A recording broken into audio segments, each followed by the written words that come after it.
Ach, Verzeihung, können Sie mir vielleicht Auskunft geben? Excusez-moi, monsieur, je ne comprends pas, je suis français. Au revoir, monsieur. Ja, idem napred, a vi vozite za mnom u moj Ja, stan. ja, aber entschuldigen Sie, meine Herren, können Sie mir vielleicht Ne sagen, razumijem njemački.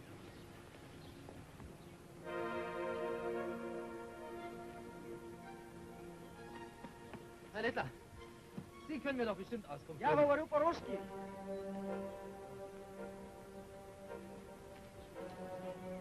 Hier will ich hin. Ich nicht hier Urlaub. Ach, Sie sind russischer Freiheitskämpfer. Ja. Hallo, Moment mal. Ach, na, endlich mal ein Mensch, der Deutsch spricht. Was ist denn bloß los bei euch hier? Wo fehlt's denn?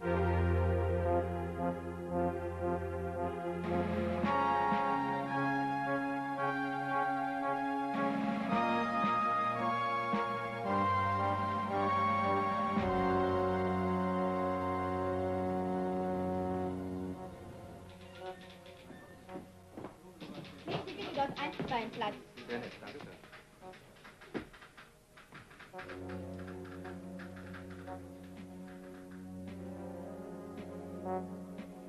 J'ai même recouru aux moyens consistant à dresser une équipe de recruteurs français et italiens, hommes et femmes, qui pour un bon salaire allaient me shanghailler de la main-d'œuvre, comme on disait naguère, et la ramenaient en Allemagne.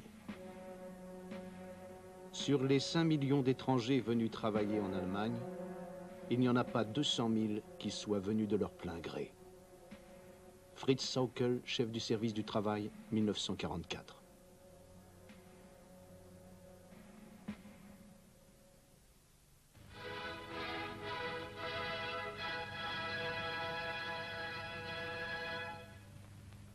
In den deutschen Rüstungswerken stehen die Räder niemals still. Pausenlos werden hier Waffen für die besten Soldaten der Welt ergänzt und neue geschmiedet. Die Frau hat vielfach in selbstverständlicher Pflichterfüllung den Arbeitsplatz des Mannes eingenommen, der an der Front das Vaterland verteidigt.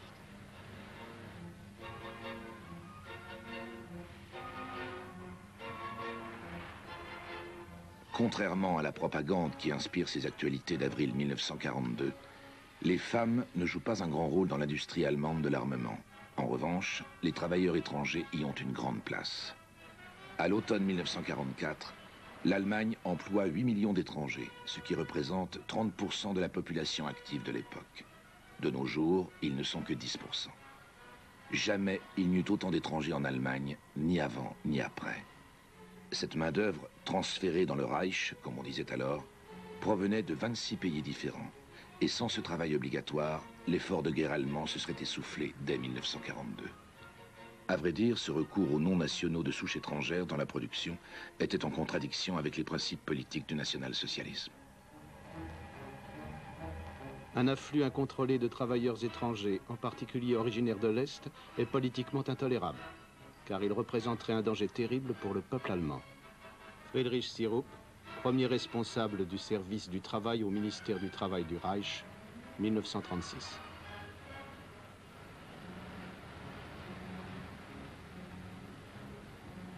Pour des raisons idéologiques, les nazis ne voulaient pas d'étrangers dans le pays, mais ils se virent contraints de recourir à leur force de travail.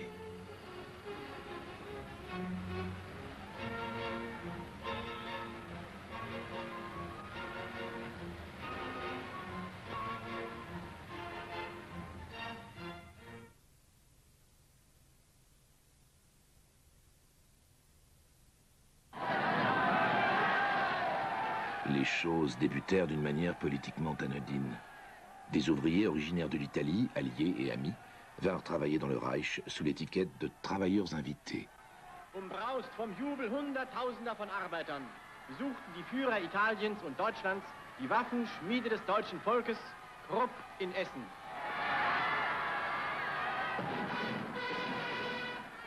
Hitler fait fièrement admirer au Duce la puissance militaire et industrielle du Reich. L'accord sur la venue en Allemagne de travailleurs italiens est mis en avant comme une preuve de l'amitié et de l'étroite collaboration entre les deux dictatures.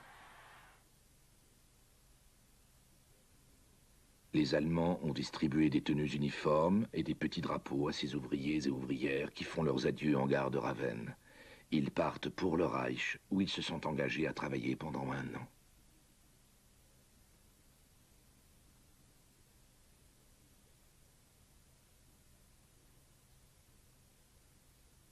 De 1938 à 1942, ce seront presque un demi-million d'Italiens qui viendront ainsi travailler en Allemagne. Ils n'y seront pas toujours accueillis comme dans cette séquence d'actualité. Ils travaillent surtout dans l'agriculture, mais aussi dans quelques entreprises industrielles.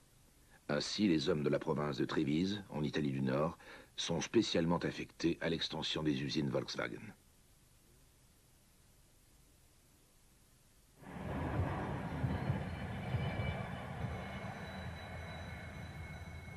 E da lì, riuniti tutti, Ils nous ont rassemblés. ci hanno riuniti tutti e siamo partiti per Milano. Ils nous ont tous rassemblés ici et nous sommes partis pour Milan. Ma voi non lo potete capire. No. Voi non Mais lo vous ne potete. pouvez pas le comprendre. Non.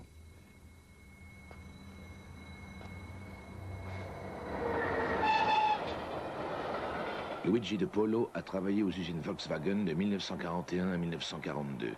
Il y est venu de son plein gré et, comme beaucoup, de la province de Trévise.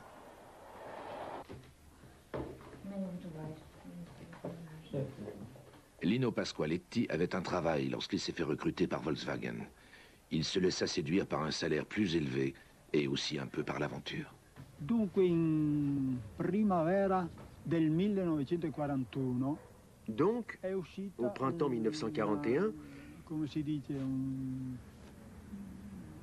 una prospettiva. il y a eu pour les jeunes de la province de Trévise la possibilité d'aller travailler chez Volkswagen en Per i Allemagne. giovani della provincia di Treviso. Pour des jeunes de Giovani 18 ans, 18 anni. je trouvais cette perspective très bien, Le prospettive car elle sono permettait sempre de belle, voir du perché si pays. vede qualche cosa di nuovo, qualche cosa. Ho accettato. Alors j'ai ho fatto la accepté et j'ai domanda. fait une demande. Naturalmente guardavano le mani se avevamo i calli. Naturellement, ils ont vérifié si nos mains n'étaient pas calleuses. Non era un meccanico o un Il est évident que celui qui avait des durillons n'était pas mécanicien ou technicien, mais plutôt ouvrier agricole. En tout cas, pas un ouvrier spécialisé.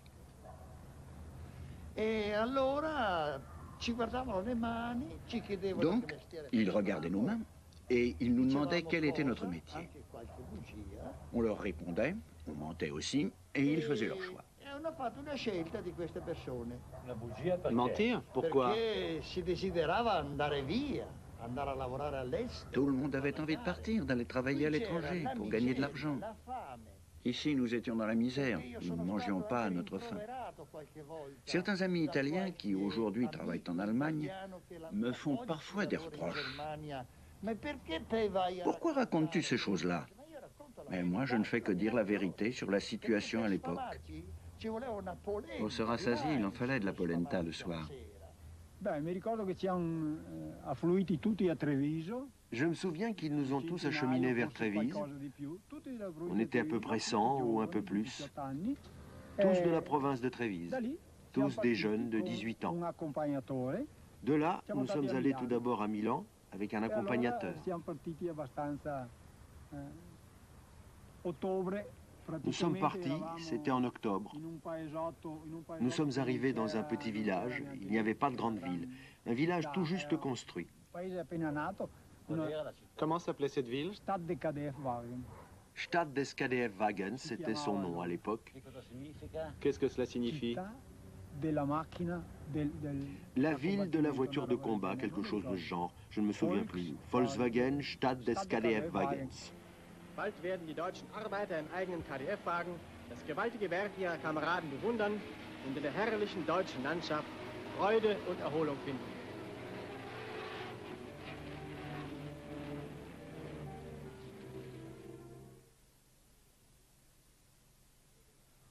Quando siamo arrivati a Fallersleben, Nous sommes arrivés à Fallersleben. La ville s'appelait Stadt des KDF-Wagens. Le jour suivant, ils nous ont rassemblés dans une maison, dans une pièce, tout en bois. E i nostri sindacati fascisti ci hanno fatto presente come dovevamo comportarci. Nos syndicats fascistes nous ont appris comment il fallait se comporter à l'extérieur et à l'usine. Et ils nous ont expliqué comment nous devions nous comporter vis-à-vis des Allemands et des prisonniers de guerre selon la discipline allemande. Al campo, subito appena arrivavamo, una lavatina e poi a prendersi il mangiare. Après le travail, nous nous lavions au camp et ensuite nous mangions à la cantine. Abbiamo anche, qualche volta abbiamo anche, non dico sofferto, ma insomma eravamo Parfois, giovani. nous avons, je ne dirais pas souffert, mais nous étions tous si jeunes. Nous avions tellement faim et il n'y avait pas beaucoup à manger. Il était difficile de tenir le coup avec le peu qu'on nous donnait, ce n'était pas grand-chose. En plus, on nous avait promis qu'au camp, il y aurait de la nourriture italienne. Que veut dire pour nous de la nourriture italienne? Pour nous, ça veut dire des pâtes. Mais on ne nous en donnait pas. Alors nous avons protesté pendant toute une journée, mais on ne peut pas dire que c'était une grève. Les Italiens refusaient fréquemment de manger du pain noir et des boulettes. Et il semble, d'après les rapports des services de sécurité, qu'ils aient souvent flanqué par la fenêtre ou piétiné ce genre d'aliments. Beaucoup d'Allemands y voyaient la preuve que les Italiens refusaient de s'adapter à la situation allemande. D'un côté, ils jouissaient d'un traitement de faveur parce qu'ils étaient des alliés politiques, mais d'un autre côté, ils étaient très mal vus de la population.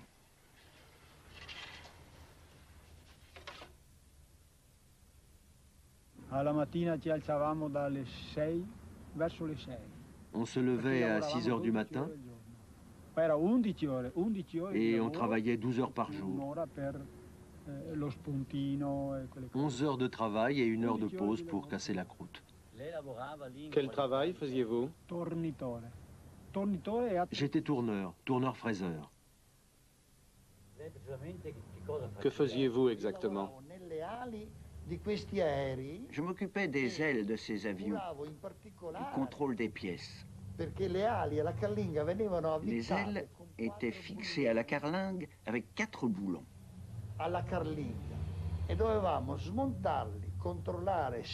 Il fallait donc les démonter pour vérifier si l'assemblage des pièces avait été bien fait et s'il n'y avait pas de défaut de finition.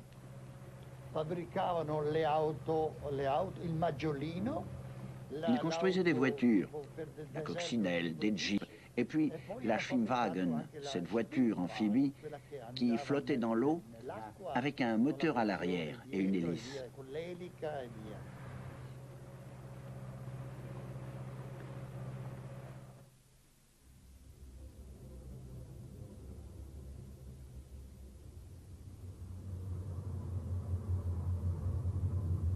Le 1er septembre 1939, les troupes allemandes franchissent la frontière polonaise. 300 000 prisonniers de guerre polonais sont bientôt amenés dans les régions allemandes à l'est de l'Elbe en qualité de travailleurs agricoles. Après les troupes d'invasion, arrivent des fonctionnaires des offices du travail rural. Ils ont pour mission d'ouvrir des bureaux dans les villes polonaises bombardées. 19 jours après le début des hostilités, il y en a déjà 30. Début octobre, ces officines sont au nombre de 115. La Pologne connaît un chômage important. L'administration allemande ne veut d'abord que recenser les sans-emploi afin de les utiliser à la reconstruction du pays. À ce moment-là, il n'existe pas de préparatifs pour mettre les travailleurs polonais au service du Reich. Au contraire, Heydrich, chef de la sûreté et de la Gestapo, dit encore en septembre 1939 que le Polonais doit rester l'éternel travailleur saisonnier et itinérant et son domicile doit rester près de Cracovie. Bientôt, néanmoins, les autorités allemandes renoncent à cette attitude. Le programme d'armement accroît les besoins du Reich en main-d'œuvre. En novembre 1939, après bien des hésitations, Hermann Göring donne le signal d'une vaste campagne de recrutement. Le recours à des travailleurs civils polonais, en particulier des jeunes filles, doit être pratiqué à grande échelle. Leur affectation et surtout leur rémunération devra se faire à des conditions telles que les entreprises allemandes disposent à bas prix d'une main-d'œuvre efficace.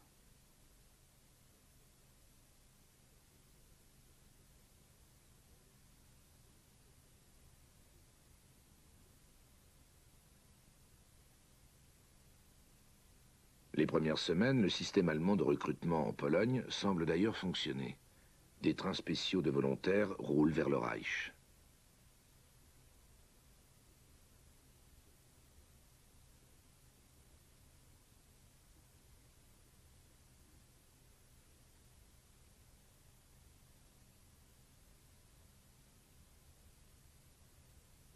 Le plan prévoyait que dès avril 1940, ces travailleurs volontaires seraient 500 000. Mais il n'y en eut en fait que 210 000. Le gouverneur général Frank commence par refuser toute mesure de contrainte. Mais le Reich a besoin au total d'1,5 million de travailleurs polonais. Et ce chiffre ne saurait être atteint sur la base du volontariat. Les autorités allemandes en viennent par conséquent à prendre des mesures massives de recrutement forcé.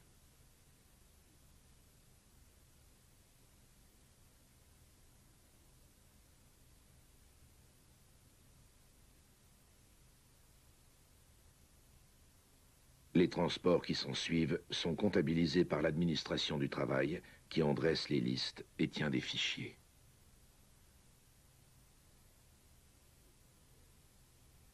La plupart des travailleurs des deux sexes sont placés dans l'agriculture.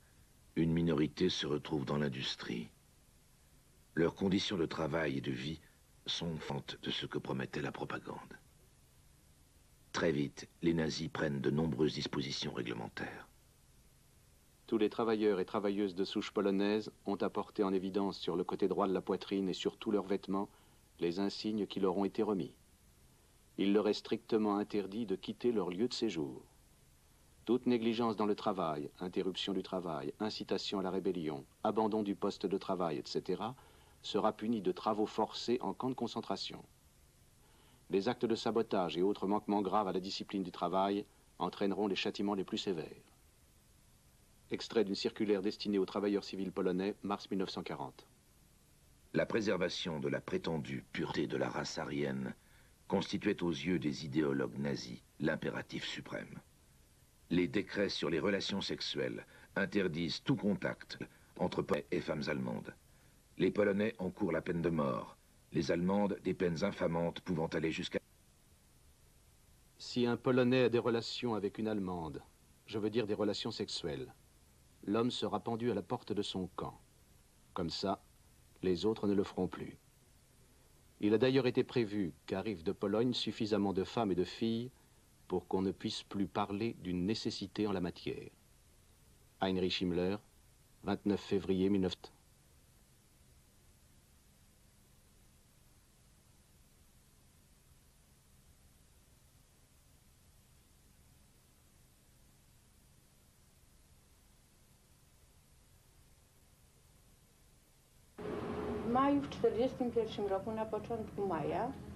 Au mois de mai 1940, le tramway est arrivé, nous allions entrer dedans, quand tout à coup, de l'autre côté, de grands camions sont arrivés. Les soldats allemands ont encerclé le tramway et nous ont demandé de descendre, de montrer nos papiers. Je n'avais pas peur car j'étais avec mon père et ma sœur. Ils nous ont emmenés rue Skarczyska.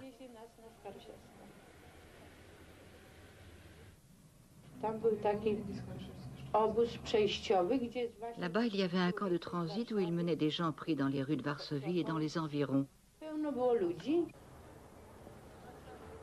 Jerzy Borucki avait 17 ans quand, dans les rues de Varsovie, il fut pris dans une rafle.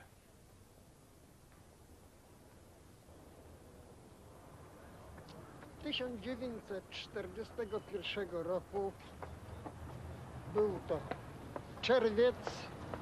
Zostałem złapany przy ulicy Targowej. C'était en 1941, au mois de juin. J'ai été pris par les Allemands rue Targova et transféré rue Skarżewska. On m'a amené ici par cette porte, dans cette cour, et on m'a conduit au premier étage. Miałem miejsce do spania. Ma place était entre la première et la deuxième fenêtre. Przez 2 dni. J'ai dormi là tout habillé pendant 2 jours. Tu w tym miejscu Car nous avions été pris dans une rafle. bo byliśmy złapani z łapanki, z ulicy. Pendant quelques jours, nous avons attendu le transfert. On n'avait pas le droit de sortir ni d'avoir aucun contact avec qui que ce soit. Devant la porte d'entrée, il y avait des soldats allemands debout, armés de fusils. Le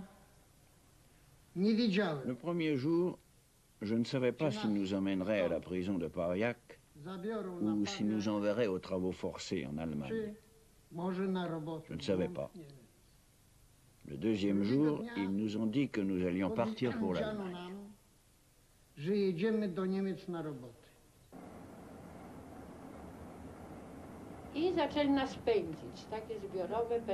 Ils ont commencé à nous faire avancer à travers les rues de Varsovie. Il y avait des jeunes gens qui ont essayé de s'enfuir. Moi aussi j'en avais envie. Mais j'avais peur qu'ils me tirent dessus. Et comme mon père et ma sœur étaient avec moi, je ne voulais pas les laisser seuls. Puis la gare. Le train s'est ébranlé vers 10-11 heures. Le lendemain, vers 14 heures, nous sommes arrivés à Welzen.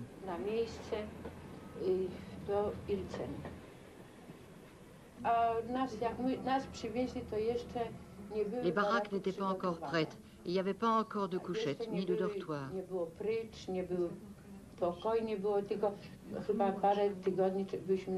Et pendant plusieurs semaines, nous étions dans le couloir. Ils nous ont emmenés à l'office du travail pour prendre nos empreintes, nous photographier, et ils nous ont affectés à différentes tâches.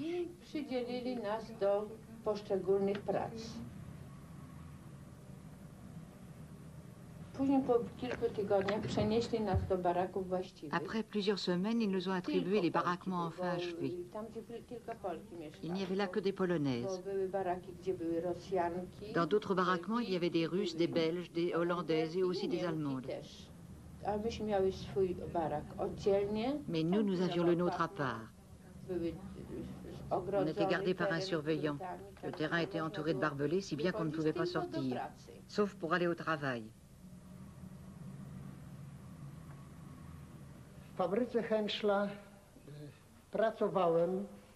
À l'usine Henschel, j'ai travaillé à la chaîne. C'était un très long hall dans lequel les voitures rentraient.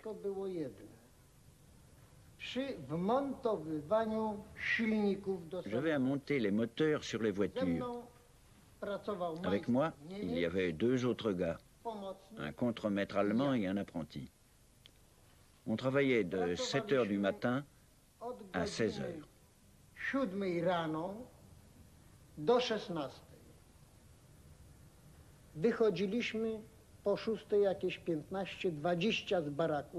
On sortait du baraquement à 6h15, 6h20.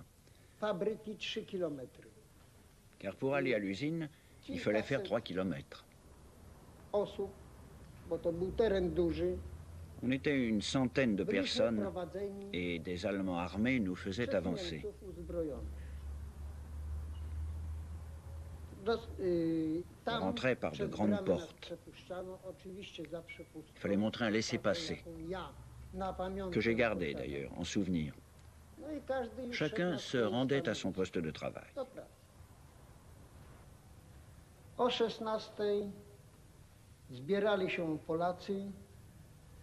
À 16 heures, tous les Polonais étaient rassemblés et on nous ramenait dans les baraquements derrière les barbelés. On recevait un petit quignon de pain. Une fois par semaine, on recevait des provisions. 2 kilos de pain,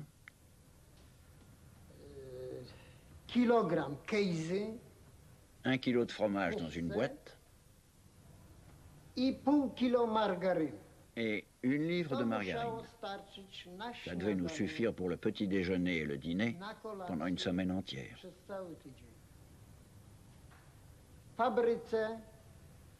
À l'usine, on recevait un plat chaud à déjeuner. Il y avait beaucoup d'Allemands, des vieux, qui nous aidaient.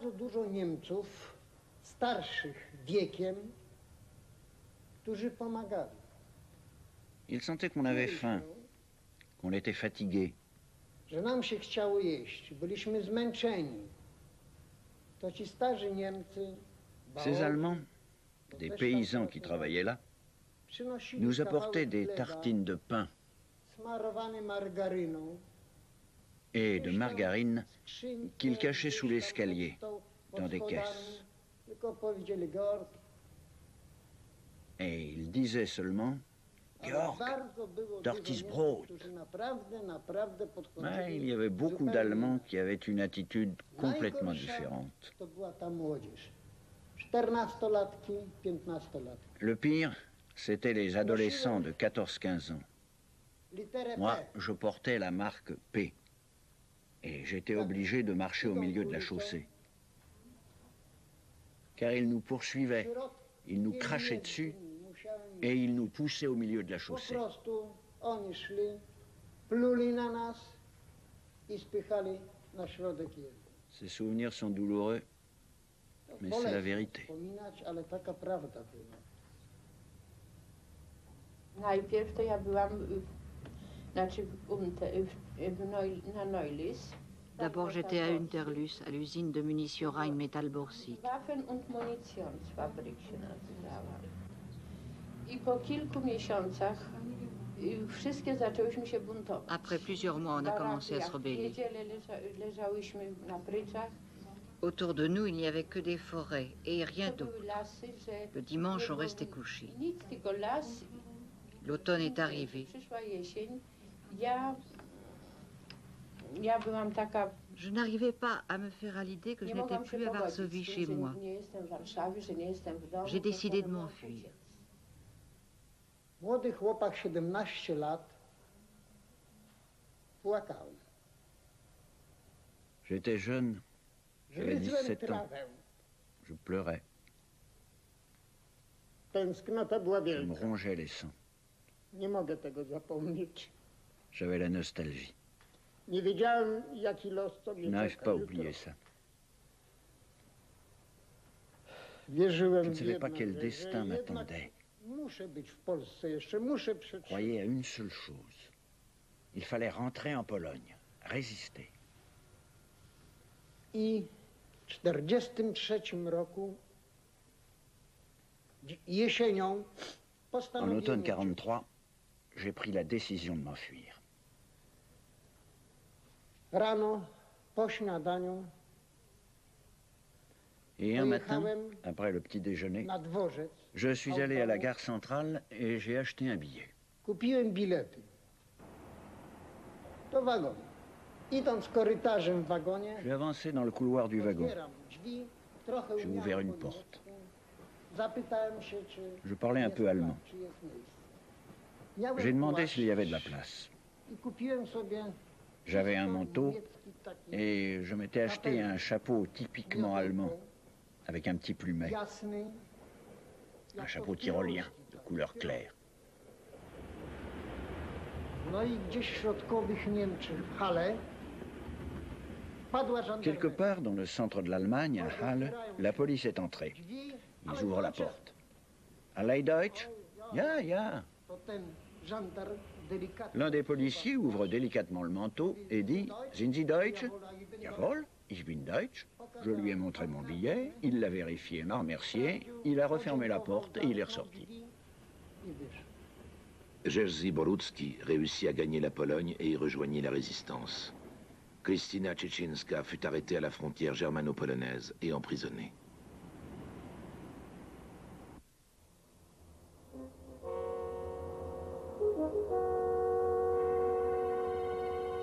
Le 10 mai 1940, c'est le début de la guerre à l'Ouest. L'attention de l'opinion mondiale se détourne pour un temps de la Pologne.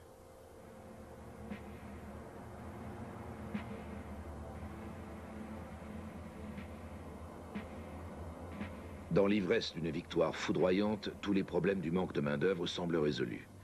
Rien qu'en France, les Allemands font 2 millions de prisonniers de guerre. 1 million est libéré après l'armistice, le reste part travailler en Allemagne, d'abord dans l'agriculture. Dans les villages sans hommes, ce furent surtout les prisonniers français qui, à partir de 1942, firent marcher les exploitations.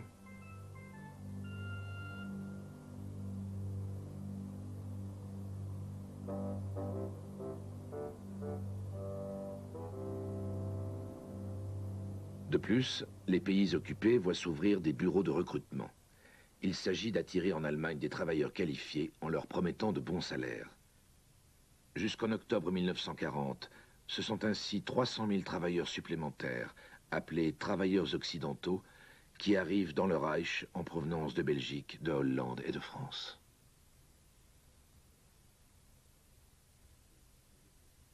Norwegische Arbeiter treten die Fahrt nach Deutschland an, wo sie nach langjähriger Arbeitslosigkeit endlich wieder ihren Beruf ausüben können.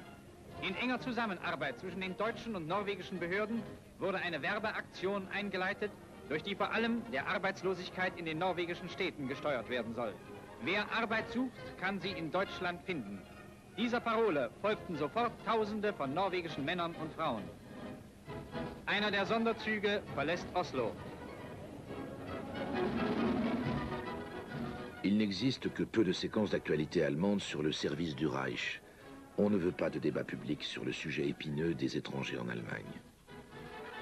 Statistiquement, les Danois et les Norvégiens ne jouent qu'un rôle minime. Ils représentent seulement 1,5% des travailleurs étrangers. Mais le départ de ces volontaires suscite de violentes controverses dans leur pays parce que les autorités y collaborent avec les Allemands.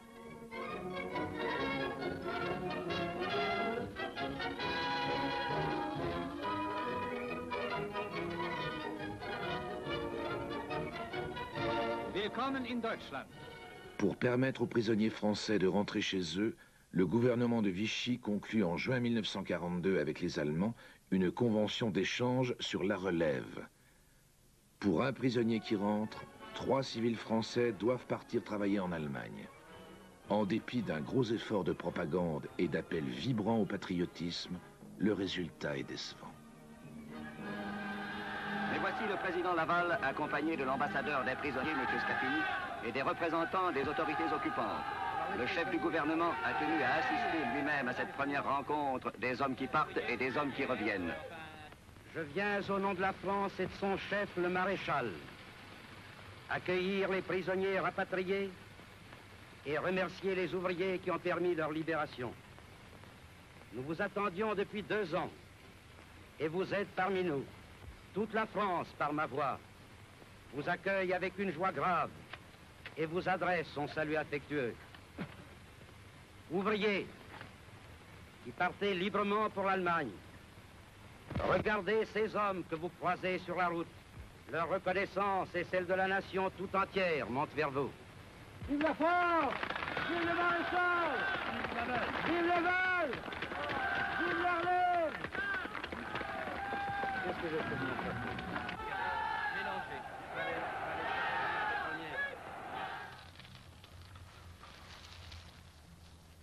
Cabanac, près de Bordeaux. Robert Giraudot, sur un vélo qu'il s'est construit lui-même en 1939. Sa famille vit dans ce village depuis plusieurs générations. Après la guerre, il y a tenu un garage. Robert Giraudot est parti pour l'Allemagne vers la fin de la relève, mais ce ne fut pas de son plein gré.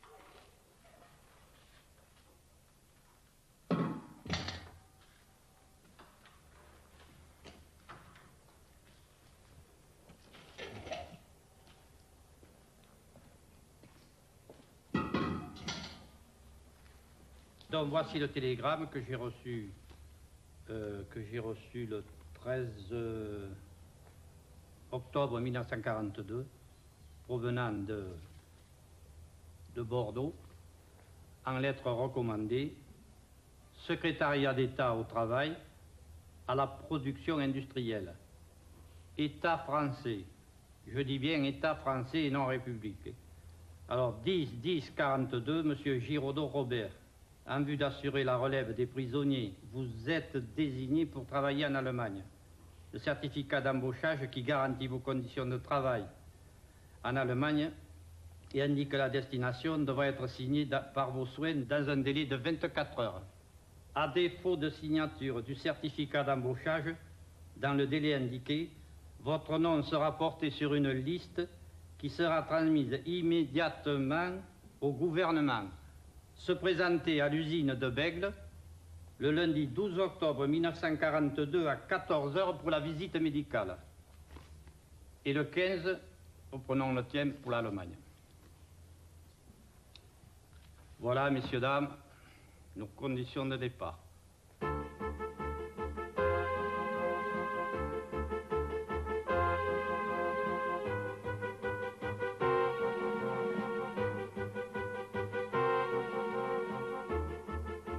Travailleurs civils étrangers et prisonniers de guerre en Allemagne. État, septembre 1941. Travailleurs civils. Italiens, 217 667. Polonais, 1 007 561. Français, 48 567. Autres, 865 758. Total, 2 139 553. Prisonniers de guerre, 1 367 973.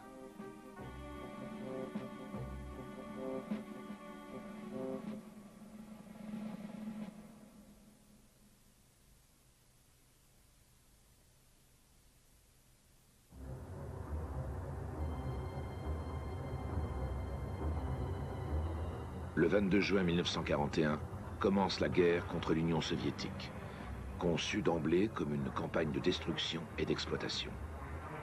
Les militaires et les hommes politiques partent de deux idées. C'est d'une part que la victoire sera remportée en quelques mois, et d'autre part qu'on peut ne tenir aucun compte de la population civile.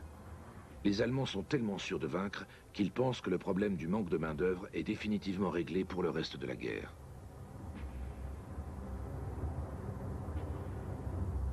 Dans les semaines et les mois qui suivent, la Wehrmacht fait prisonnier des millions de soldats soviétiques. Dans les actualités, la propagande les présente comme des sous-hommes, comme des bêtes, corrompus de surcroît par le bolchevisme. Die Gefangenen aus den Durchbruchs- und Umfassungsschlachten in der Ukraine werden in großen Lagern gesammelt. Diese stumpfsinnigen Horden aus den Steppen Innerasiens werden heute von der englischen Plutokratenklicke als Verteidiger der europäischen Kultur und Zivilisation gefeiert.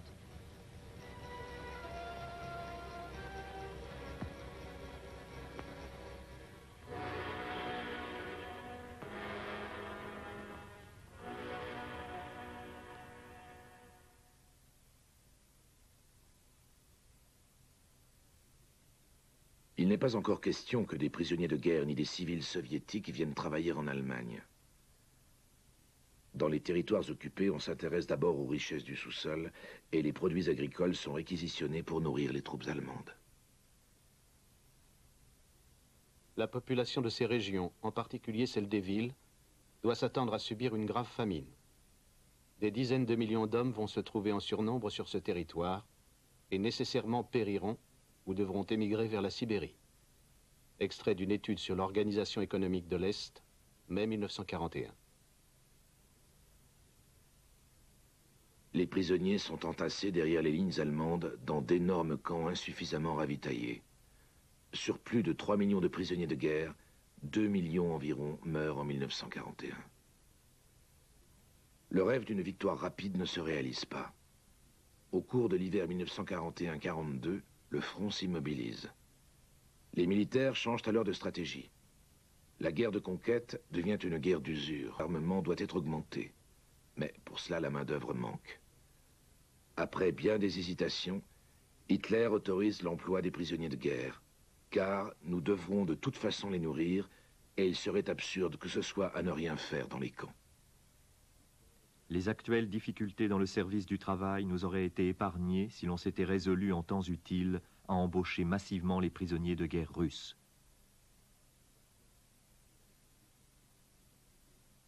Nous avions 3 900 000 Russes à notre disposition, il n'en reste plus qu'1 100 000. Rien que de novembre 1941 à janvier 1942, 500 000 Russes sont morts. Mansfeld, directeur au ministère du Travail du Reich, février 1942.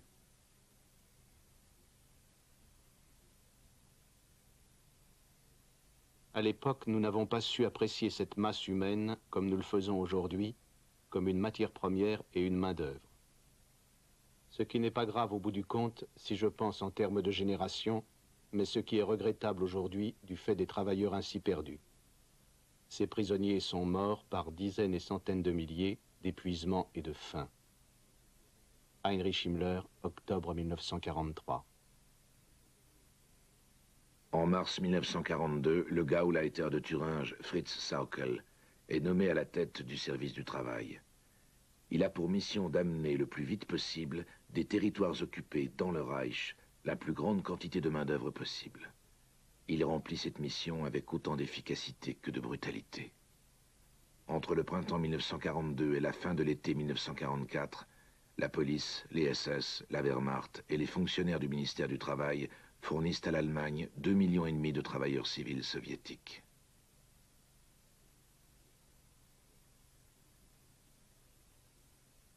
En septembre 1941, les troupes allemandes prennent Kiev. Certaines parties de la population les accueillent comme des libérateurs. C'est que, dans chaque famille, ou presque, on a fait l'expérience de la terreur stalinienne. La gare centrale de Kiev. La femme au bonnet rouge s'appelle Nadejda Ivanovna Ismailkova. Elle a toujours vécu à Kiev, à part les années qu'elle a passées en Allemagne.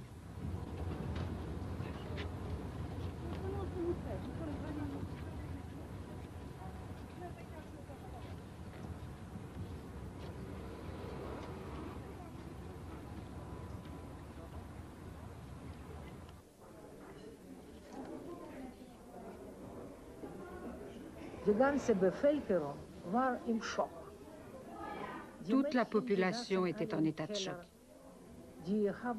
Les filles s'étaient toutes réfugiées dans les caves. Elles avaient très peur des Allemands.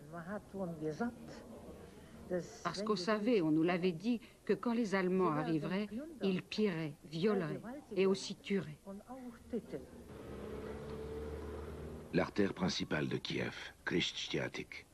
C'est par là que les soldats allemands sont entrés dans la ville à l'époque. J'ai vu beaucoup de gens qui étaient là, qui se promenaient et parlaient avec les Allemands. Et les Allemands s'arrêtaient aussi. Et nous avons parlé tout tranquillement avec les gens.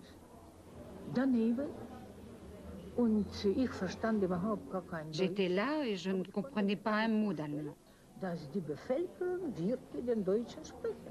Et je ne pouvais pas imaginer que la population parle réellement avec les Allemands.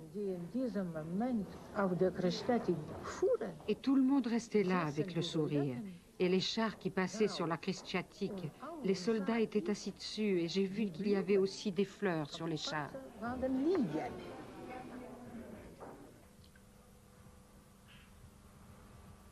Moscou, chez Arkady Filipovitch Kodjaev.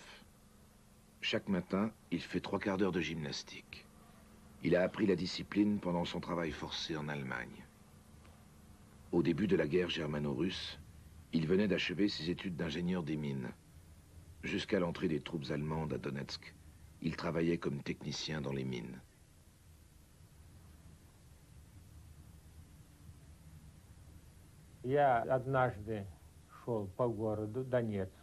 Un jour, je marchais dans les rues de Donetsk et j'ai été pris dans une rafle. Les Allemands choisissaient dans la foule ceux qui leur paraissaient les plus sains. Ils les embarquaient et les envoyaient par train. C'était quand? Ça se passait en décembre 41, oui.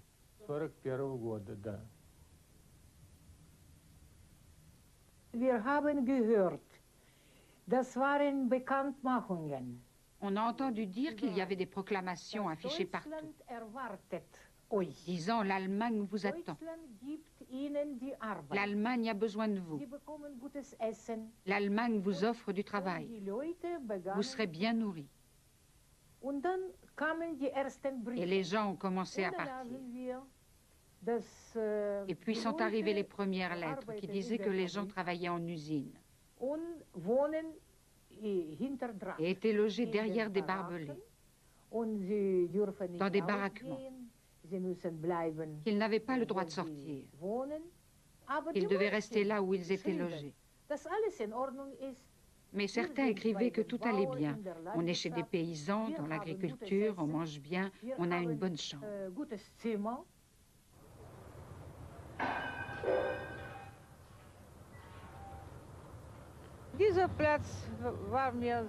Cette place, je la connaissais bien. Et c'était en mars 1942, quand on a amené les gens ici. Les wagons étaient là, il a fallu y grimper. Les portes étaient ouvertes et les gens y ont grimpé. On pensait qu'on aurait des bancs, mais il y avait juste de la paille. Peut-être 20, 30, je ne me souviens plus, mais il y avait beaucoup de monde. Et puis on a refermé les portes. Et nous avons quitté notre Kiev. Je suis née.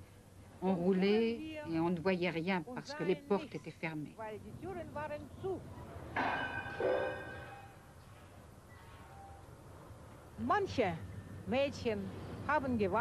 Oui, il y a plus d'une fille qui pleurait, c'est normal. Elle ne savait pas ce qui les attendait.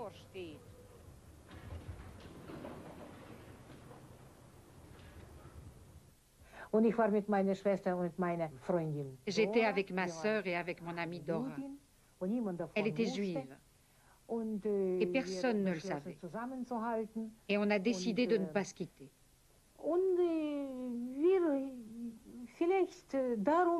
Et nous, peut-être parce qu'on était jeunes, on se disait, qu'est-ce qui peut nous arriver? On va travailler.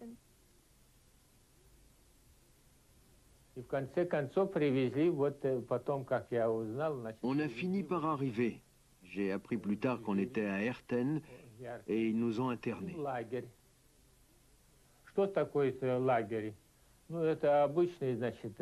Qu'est-ce que c'était que ce camp? C'était des genres de baraquements entourés de 3 rangs de barbelés.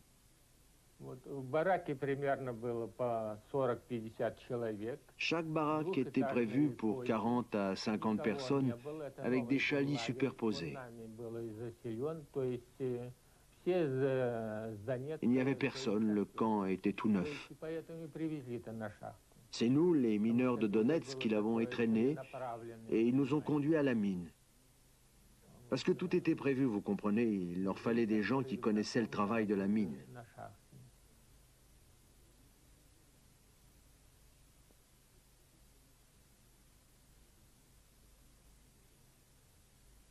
On est arrivé à Erfurt. Les paysans nous attendaient. Et il y en a un qui est venu vers moi et qui m'a demandé « Tu sais traire ?» J'ai dit non. Il m'a demandé « Qu'est-ce que tu sais faire ?» J'ai dit rien. Alors il m'a planté là.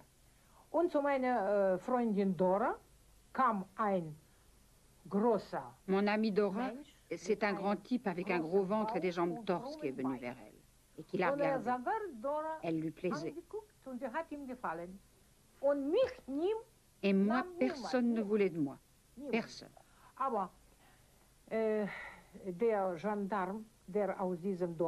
Mais au gendarme du village, on lui avait dit « S'il vous plaît, ne nous séparez pas. Nous sommes sœurs. Nous voudrions rester ensemble. » On n'arrêtait pas de répéter ça. Peut-être que ça nous a aidés. Je ne sais pas si ça a été le hasard ou pas, mais on a été affectés dans le même village. Ils m'ont amené chez mon premier patron. C'était une belle maison, une ferme, avec des vaches, 2 chevaux. Et le lendemain matin, je suis allée à l'étable. Il m'a montré les vaches, je me suis assise sur le tabouret. Alors la vache m'a flanqué un coup de queue dans la figure. Et je suis tombée.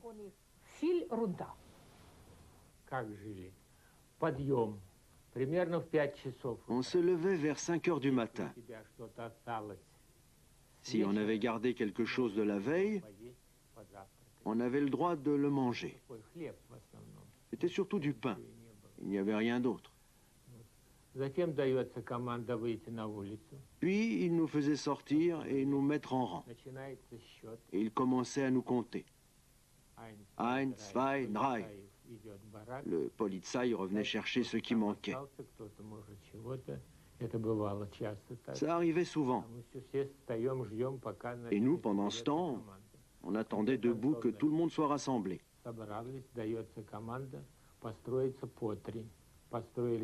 Quand ça y était, il fallait qu'on se mette en rang par 3. Et en avant, marche, direction de la mine. Allez, environ 2 kilomètres à pied. C'était la mine de Ewald, près de Herten.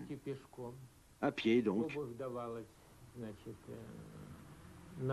Et on nous donnait des souliers à semelles de bois, exprès. Comme ça, si on avait voulu se sauver,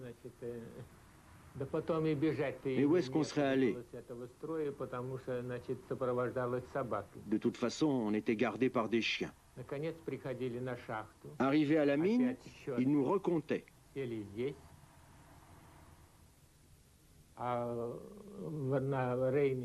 le bassin minier du Rhin, les puits sont très profonds, 1000 mètres environ. Une fois au fond, il fallait encore marcher dans les galeries, jusqu'au lieu d'abattage. Il n'y avait que des travailleurs de l'Est. Les Allemands, c'étaient les brigadiers et les surveillants.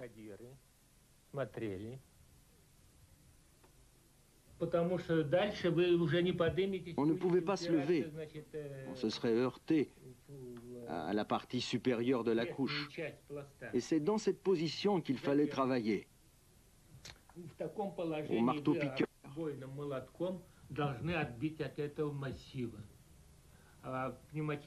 C'était un marteau pneumatique qui pesait dans les 15 kilos. Après ce qu'on avait abattu, il fallait le charger sur des chaînes. Ceux qui ne remplissaient pas la norme, on les battait. Et pas seulement avec les mains. Ils se servaient de madriers. Et les madriers, ils étaient hauts comme ça, en bois. Mon voisin qui travaillait au-dessus de moi, ils l'ont tellement battu que quand ils l'ont ramené au camp, il en est mort.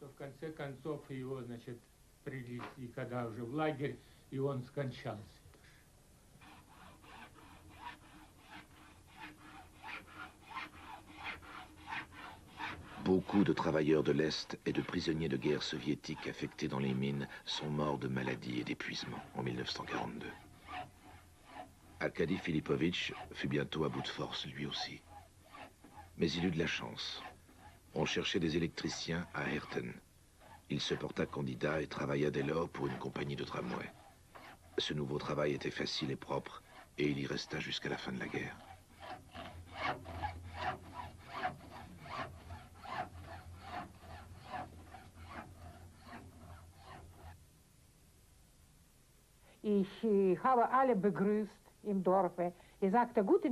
Je disais bonjour à tout le monde au village. Je disais bonjour, comment allez-vous, madame?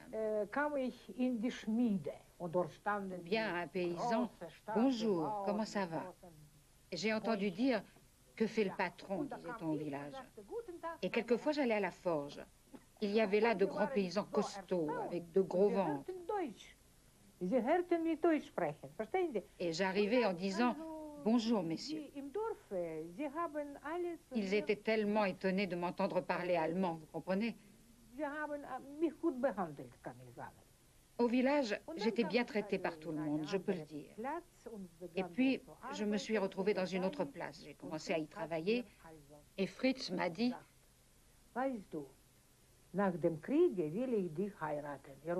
une fois la guerre finie, je t'épouserai, tu me plais. Moi, j'ai dit, oui, attendons que la guerre soit finie. Nous ne savons pas ce qui se passera. Mais je ne suis pas restée très longtemps dans cette place. Fritz a été envoyé dans une grande usine de Erfurt.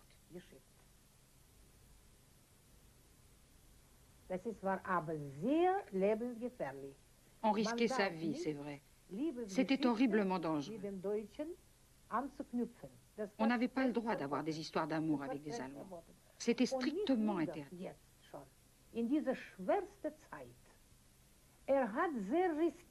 Je n'en revenais pas que dans une époque pareille, ils prennent un tel risque en tombant amoureux d'une Russe. Les gens le savaient dans le village? Je ne sais pas s'ils savaient, mais ils n'étaient pas idiots. Peut-être qu'ils ont tout compris, mais personne n'en a parlé. La vie des travailleurs de l'Est était épouvantable, comme le montrent les lettres qu'ils envoyaient chez eux. Des lettres qui ne sont jamais arrivées. Elles sont restées dans les dossiers de la censure allemande. Bien chers tous, les soldats allemands nous racontaient comment c'était bien en Allemagne. Mais rien n'est aussi bien que de vivre chez soi. Ne vous faites pas d'illusions. C'est tellement bien que nous en pleurons chaque jour et à toute heure, en rêvant de rentrer. Au pays, nous n'avions que de la soupe et du pain, mais ici nous sommes traités comme les cochons. Chez nous, nous avions peur des obus, mais ici c'est la famine, et pire qu'elle n'était au pays. Nous ne pouvons que souffrir. Nous avons pensé à la mort, et nous ne croyons pas que nous vous reverrons jamais.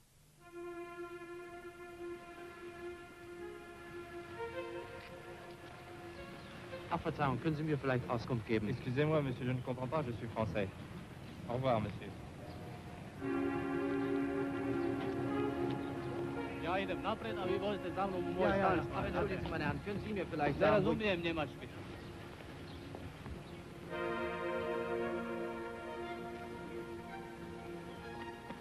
Herr Littler, Sie können mir doch bestimmt Auskunft geben. Ja, говорю по-русски.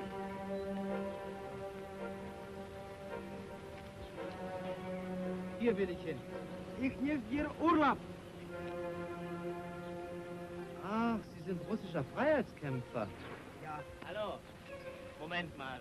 Ach, na, endlich mal ein Mensch, der Deutsch spricht. Was ist denn bloß los bei euch hier? Wo fehlt's denn?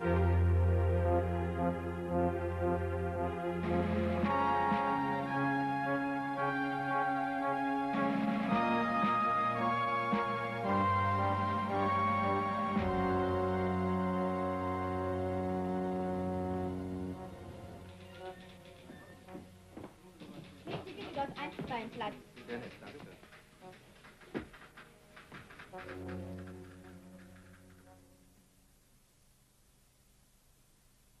C'est la première fois que les Allemands, avec l'embauche des étrangers au service du Reich, s'approprient et exploitent l'activité des peuples satellites et qu'ils en tirent expérience et leçons.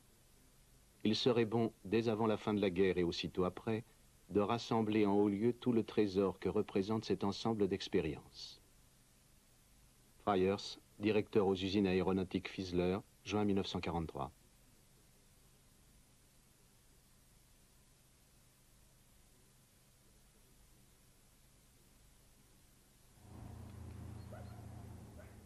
Pilnitsa, à 70 km de Minsk, en pleine Biélorussie. Pendant l'hiver 1942-43, les occupants allemands tentèrent ici de recruter des travailleurs pour le Reich. Devant Moscou, Leningrad et Stalingrad, le front s'était enterré et l'on mobilisait de plus en plus de soldats allemands. On manquait de main-d'œuvre dans l'économie de guerre allemande. Sauckel estima que c'était l'Union soviétique qui recelait les plus grandes réserves de main-d'œuvre. Il rendit encore plus draconiennes les mesures de réquisition, faisant encercler par la Wehrmacht des quartiers entiers, des villages comme Pilnitsa, où il dressait des listes pour le service du Reich, comme cela se disait dans le jargon nazi. On ramasse à présent les êtres humains comme jadis les équarrisseurs ramassaient les chiens, écrit une travailleuse de l'Est dans une lettre d'octobre 1942 saisie par la censure allemande.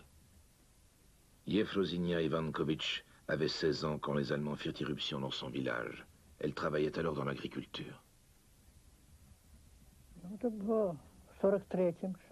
C'était en 43, le 6 avril. On s'était levé tôt. Je m'étais levé pour remettre du bois dans le poêle. Un Allemand est entré, il m'a attrapé par le col. Comme, allez. On est sortis, tous les gens du village étaient déjà rassemblés, ils nous ont tous embarqués.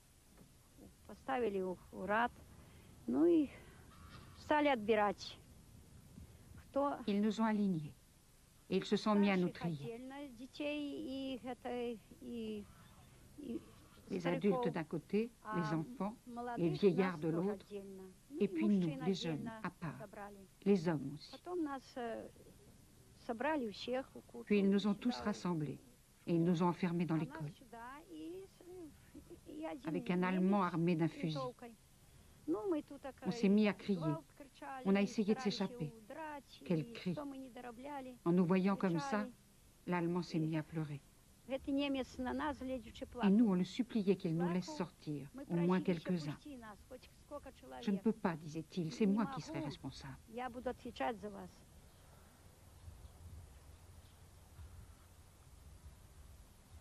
16 человек. Ils ont embarqué 16 personnes. Ils nous ont emmenés à pied à Ostrochevski-Korodok, à la police. Là, ils nous ont enfermés dans le hangar d'un kolkhoz, un hangar énorme. Après, les Allemands nous ont expédiés en camion à Minsk. Là, on a passé 2 jours enfermés dans la synagogue. Et de là, ils nous ont emmenés au train, à la gare, une gare de marchandises.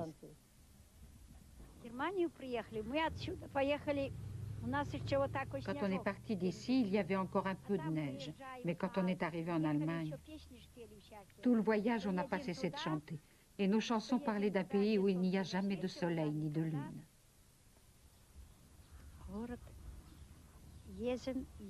La ville s'appelait Yesen, je crois.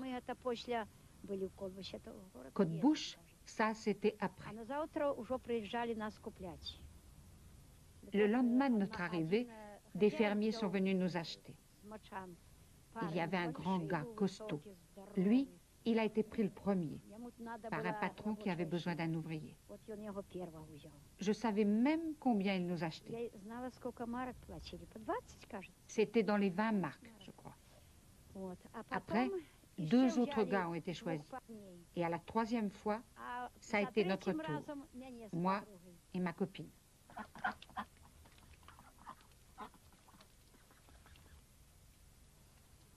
Yefrosinia Ivankovitch et Katerina Timofeyevna travaillaient sur 2 propriétés différentes. Elles disent qu'elles n'avaient pas la vie particulièrement dure. 12 à 14 heures de travail et traitées selon l'humeur du patron ou de la patronne. Elles avaient l'habitude de n'avoir aucun droit.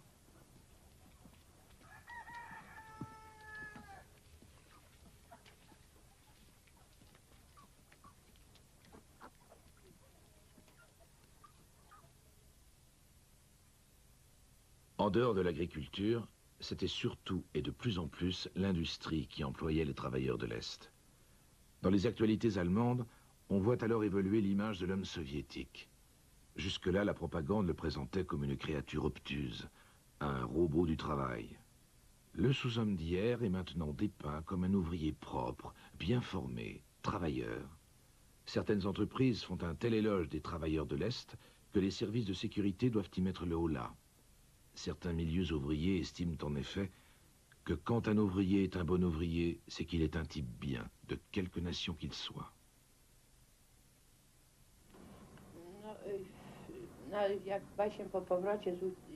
Après la prison à Berlin, je suis arrivée à la 3e section, la plus dure.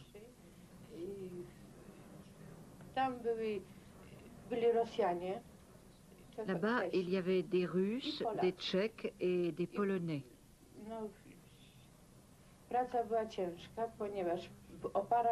Le travail était très dur car nous étions tout le temps dans les vapeurs chaudes de soufre. Et nous travaillions sur des machines automatiques sans un moment de repos.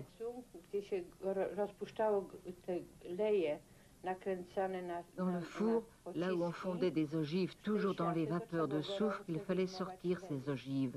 Mes mains étaient boursouflées.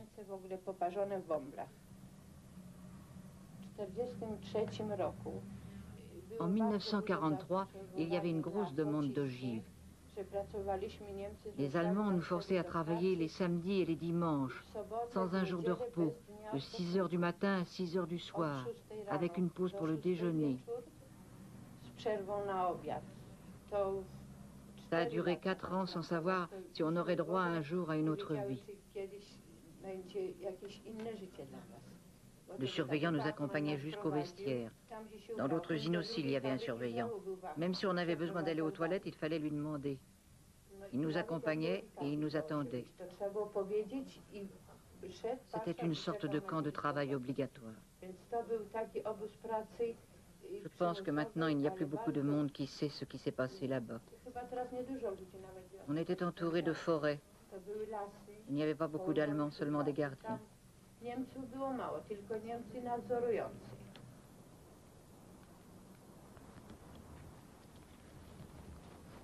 Geesthacht Dunaberg, dans les environs de Hambourg, et tout près du camp de concentration de Neuengamme. La société Dynamit Nobel avait là l'une des plus grandes usines d'explosifs d'Allemagne.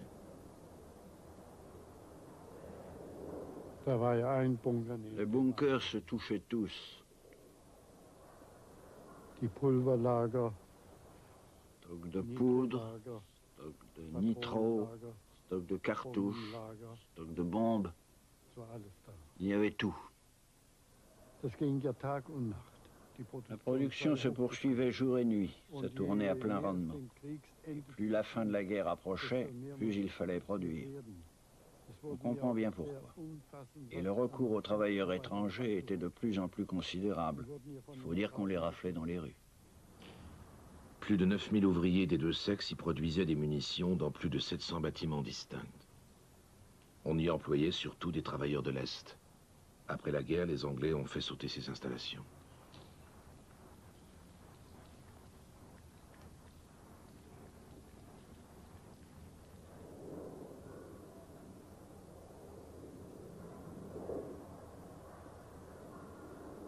Rudolf Kempf a travaillé là une année durant en qualité de gardien pendant son service militaire. Les Russes étaient parqués derrière des barbelés, dans des baraquements. C'est souvent moi qui leur distribuais leurs repas. Je les voyais lécher leurs gamelles. Et ils n'avaient pas les mêmes libertés que d'autres. On venait les chercher dans les baraquements pour aller au travail. Et une fois le travail fini, on les ramenait et on les enfermait. Ils vivaient là-dedans vraiment comme des bêtes. Ils avaient des lits à 3 étages et une petite ampoule au plafond. Ils s'étaient fabriqués eux-mêmes des cartes à jouer et ils jouaient aux cartes, assis dans la pénombre.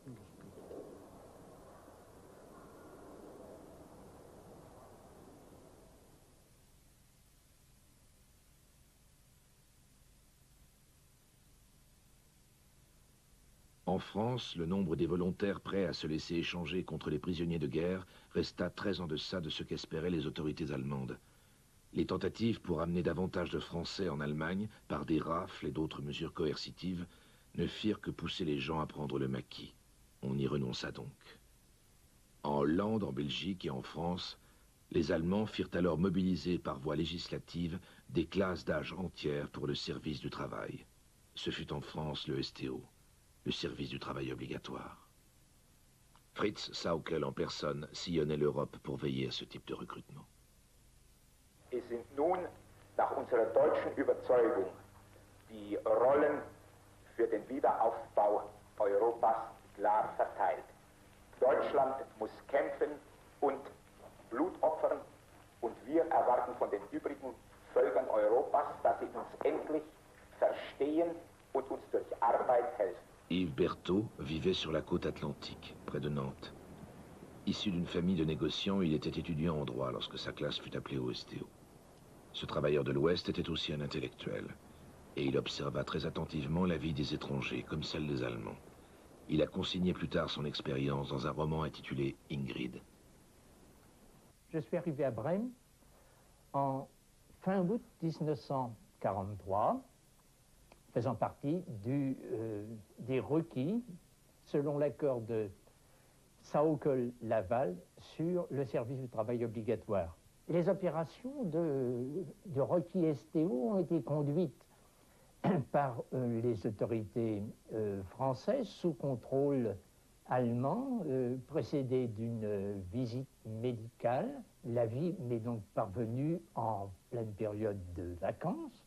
Le départ a eu lieu donc 2 jours après, à la gare de l'Est, où je me suis trouvé groupé dans des trains, où il y avait énormément d'ailleurs de permissionnaires qui regagnaient leur ville en Allemagne.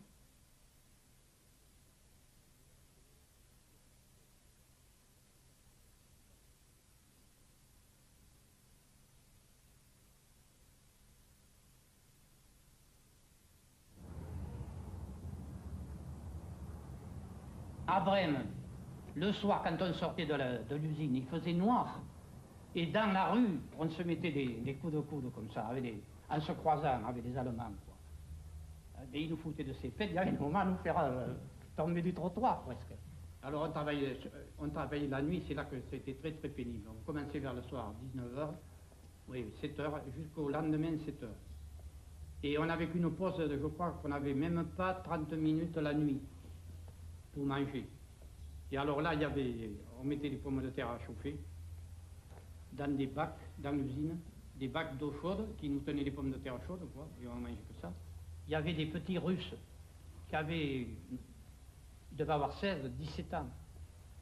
Ils n'avaient rien à manger. Ils se jetaient sur les pots de pommes de terre que nous venions de manger. On mangeait des cartofles, nous, mais on pelait la pomme de terre, vous comprenez ce que je veux dire. Et bien eux, ils se mangeaient les pots de pommes de terre à pleine main. J'ai vu quelque chose qui m'avait choqué, mais tout à fait au début, à Brême. Il y avait un tombereau, je ne sais pas comment vous appelez ça, un tombereau avec 4 roues, comme une charrette qu'on appelle ici. Et alors j'étais allé voir ce qu'il y avait dans la charrette. Il y avait une femme toute nue, morte. Elle était morte dans l'usine, la nuit, au travail. C'était une Ukrainienne. Le lendemain, et on m'a dit, ben maintenant, allez, comme un grand, à l'Arbeitsfront. Alors je voyais des gens de toute nationalité, et puis je suis arrivé avec des gens qui avaient la tête rasée, mais qui se promenaient en parfaite liberté. Et il y en a un, et apparemment ça devait être soit un Polonais, soit un Russe, il m'avait fait comme ça. Il m'a dit qu'il sortait de prison. Gefängnis. Alors là, ça me disait, mais enfin, si on sort les gens de prison, il devrait quand même avoir des policiers à s'entourer. Mais non, ils étaient parfaitement libres. On venait et puis on les recircuitait dans les usines de guerre. Alors là, je suis donc revenu et je suis rentré dans l'usine. Uniquement, j'étais le seul Français, il y avait des Russes autour de moi, il y avait un espèce d'Asiate qui était à une fraiseuse, qui ne disait pas un mot.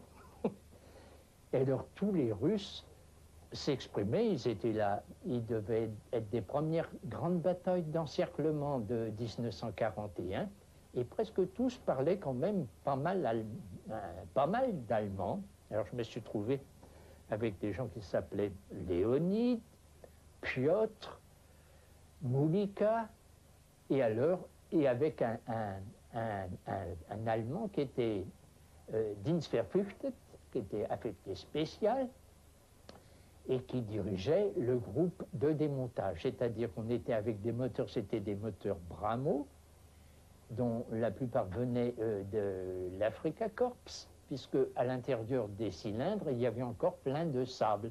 On les démontait et on devait réutiliser toutes les pièces nécessaires. Alors je me suis trouvé avec des Russes qui trouvaient ça, tout ce qu'il y a d'amusant de trouver avec un Français, et puis comme je ne savais, j'avais jamais tenu un marteau de ma vie, je faisais la navette entre les outils qui se trouvaient, les clés qui se trouvaient sur les établis et les moteurs, pour les donner aux Soviétiques.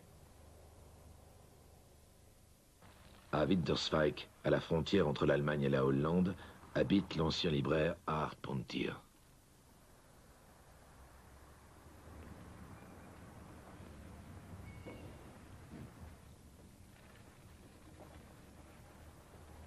Son compatriote, Klaus Tauber, ne s'est jamais remis du travail forcé. Arraché à 18 ans à son apprentissage, il ne parvint pas à se réintégrer après la guerre. Un état dépressif chronique le rendit inapte à tout travail. Aujourd'hui, il travaille comme bénévole dans un asile pour vieillards handicapés. Nous avions à nous présenter à la gare centrale d'Amsterdam. Nous y avons trouvé la police, des soldats allemands, des SS et aussi des nazis hollandais. Les gens venaient de toute la Hollande du Nord. On les rassembla sur le quai et on les emmena en train. Nous avions tous l'impression que la guerre n'allait pas durer tellement longtemps et on essayait d'être un peu gai. Qu'avez-vous fait pour rester de bonne humeur? Les Hollandais chantent quelquefois. Qu'est-ce qu'il chante? Il y avait à l'époque une chanson qui disait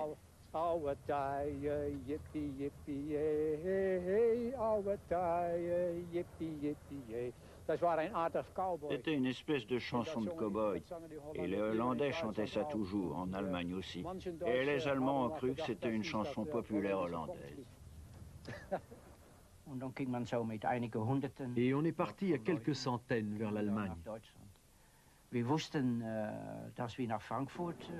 On savait qu'on allait à Francfort, mais on ne savait pas où on allait travailler. Vous n'avez pas pensé quelquefois à vous évader? Il y avait toujours des sentinelles sur le quai quand le train s'arrêtait, toujours de la police. Et en Allemagne, comment s'évader? C'était tout à fait impossible.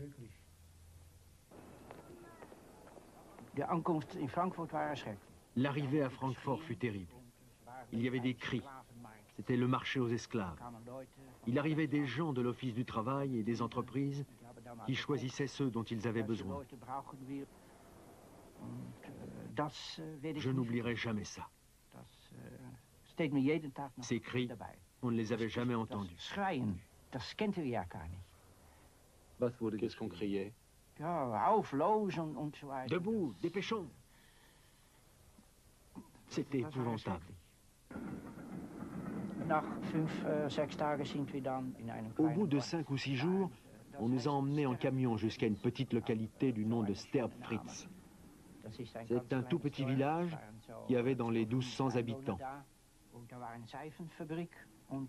Il y avait une savonnerie qui devait être transformée en filiale de la société Heraus Vacuum Schmelze. On s'est mis à terrasser, à la pelle et à la brouette. C'était un travail très dur. Nous étions 14 Hollandais, plus quelques Français et des Belges.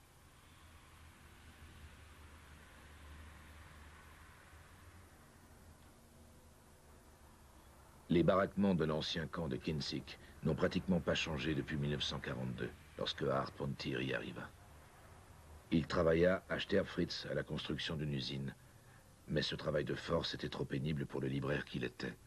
Il s'effondra plusieurs fois et le commandant du camp finit par le prendre dans son bureau comme secrétaire.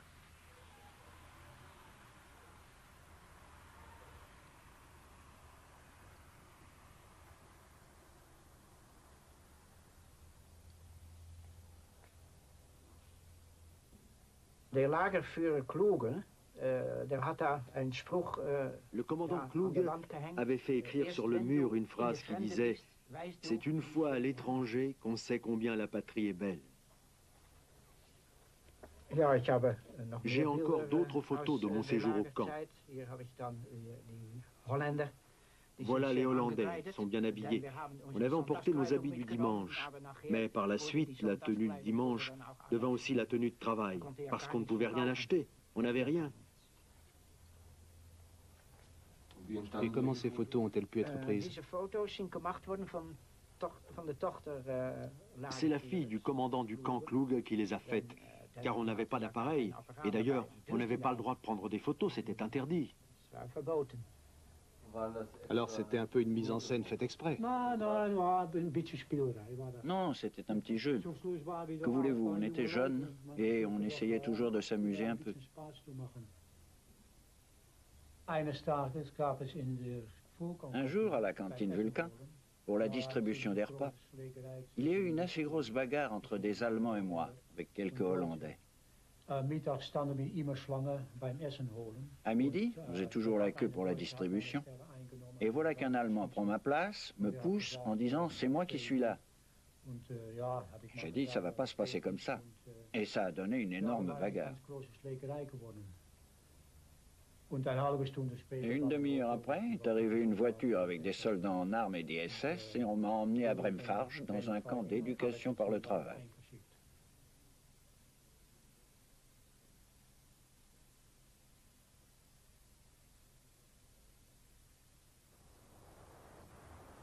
Breitenau, près de Kassel. Cet ancien couvent qui servait déjà de maison de redressement du temps de l'Empire était depuis 1942 un camp d'éducation par le travail. L'ancienne nef de l'église abritaient les cellules et les dortoirs des détenus. Il s'agissait de briser leur volonté de résistance, par exemple en les battant tous les jours. Vers la fin de la guerre, on entassa les détenus jusque dans les greniers. Ce genre de camp d'éducation par le travail avait été créé pour discipliner tous les travailleurs, mais ils accueillaient 80% d'étrangers astreints au travail obligatoire. Des centaines de décrets et d'ordonnances réglementaient leur vie en Allemagne jusque dans les détails les plus absurdes. Il suffisait pour y être envoyé de petits délits comme de saluer le poing fermé, de quitter son poste de travail sans excuse, de relâcher la cadence, etc., etc. Les peines étaient prononcées sans même l'apparence d'une quelconque justice. On était transféré dans ces camps sur simple décision de la Gestapo locale, ou de l'administration du travail, ou encore d'un responsable du contre-espionnage au niveau de l'entreprise. Une fois instaurés, ces camps tournèrent à plein régime. Les entreprises se plaignaient néanmoins que ceux qui en ressortaient n'étaient plus guère en état de travailler.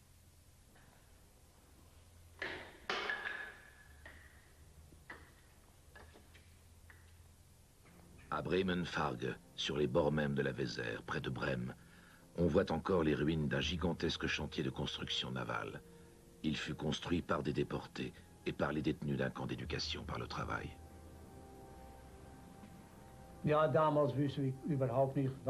À l'époque, on n'avait aucune idée de ce qu'on fabriquait à Fargue. Quand j'y étais, les travaux ne faisaient que commencer. Je me rendais compte qu'il y avait un trou de 500 mètres sur 150 et peut-être 12 ou 15 mètres de profondeur.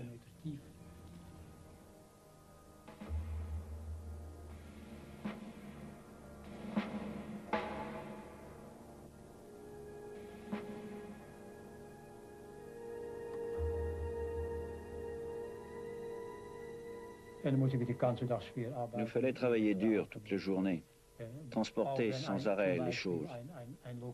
Même quand il y avait une locomotive ou une grue, on devait tout de même porter le ciment sur l'épaule et pousser à bras les wagonnets. Sans arrêt.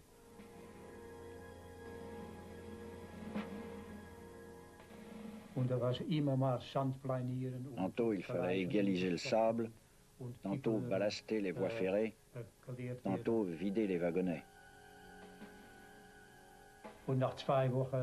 Et au bout de 15 jours, je regardais les roues et les rails et je me disais qu'en y mettant mon pied, ce serait fini.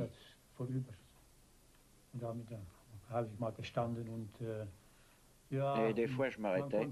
On ne pouvait pas s'arrêter longtemps. Il y avait tout de suite un contremaître qui arrivait en gueulant « Au boulot, au boulot !» Et j'ai fini par me dire « Merde, je voudrais bien vivre. Je voudrais bien essayer de m'en sortir. »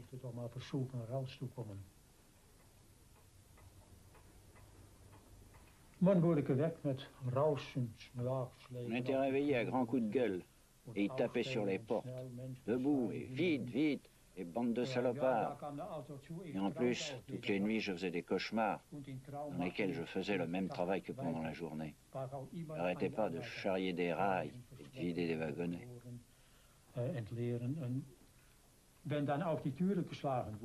Alors quand les gardiens venaient taper aux portes et entraient dans le dortoir en criant « Debout, bande de salauds !» je croyais que c'était dans mon rêve. Alors ils avaient vite fait de vous coincer sur le lit et de vous taper dessus.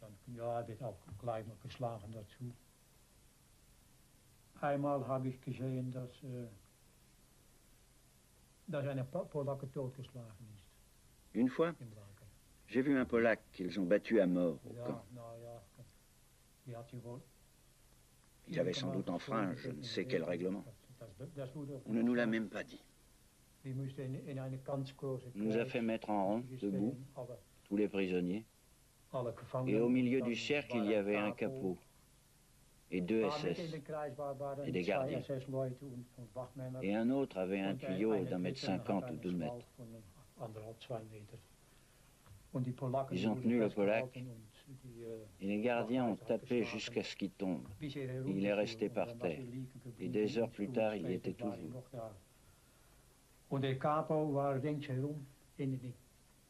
Et le capot faisait le tour du rond pour vérifier que personne ne fermait les yeux. Il fallait qu'on les regarde le battre.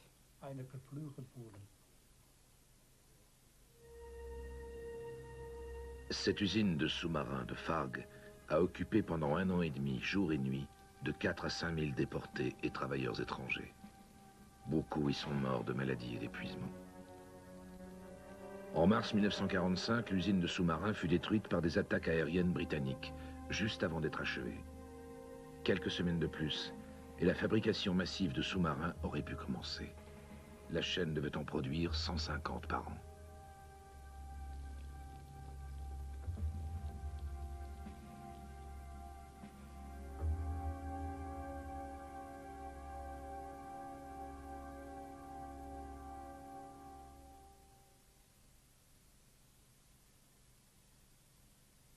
En juillet 1943, l'Italie dénonça son alliance avec l'Allemagne hitlérienne.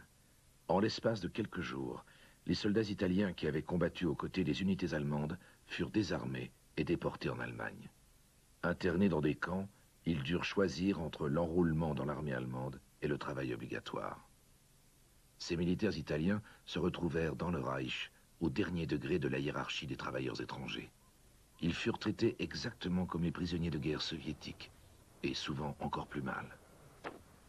Beaucoup de travailleurs italiens qui étaient venus comme volontaires travailler en Allemagne à partir de 1938 s'y retrouvèrent cette fois comme prisonniers.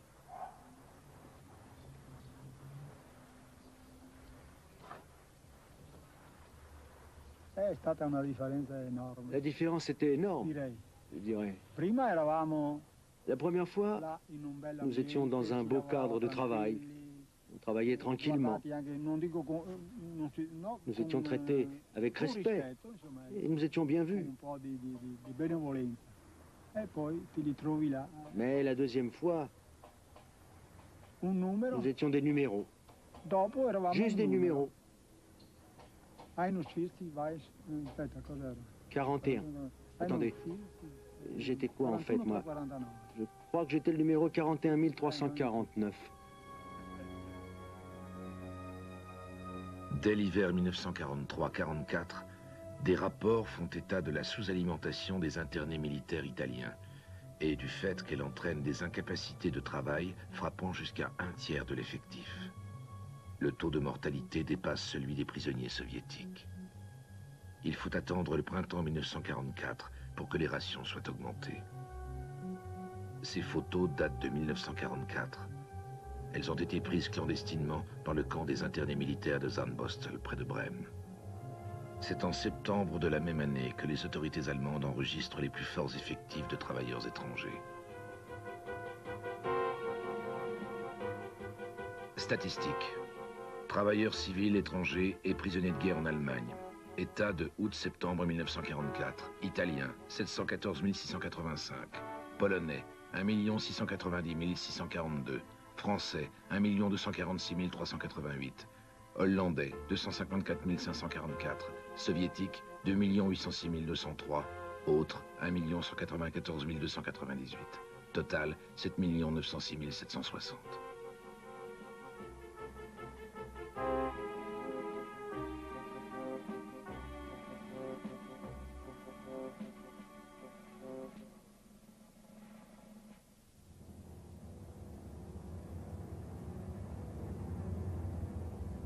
Les bombardements alliés s'accentuent. Près de 8 millions de travailleurs étrangers sont exposés sans défense aux raids aériens. Beaucoup y succombent, dans leurs baraquements ou dans des tranchées. Seuls certains travailleurs de l'Ouest ont le privilège de gagner les abris.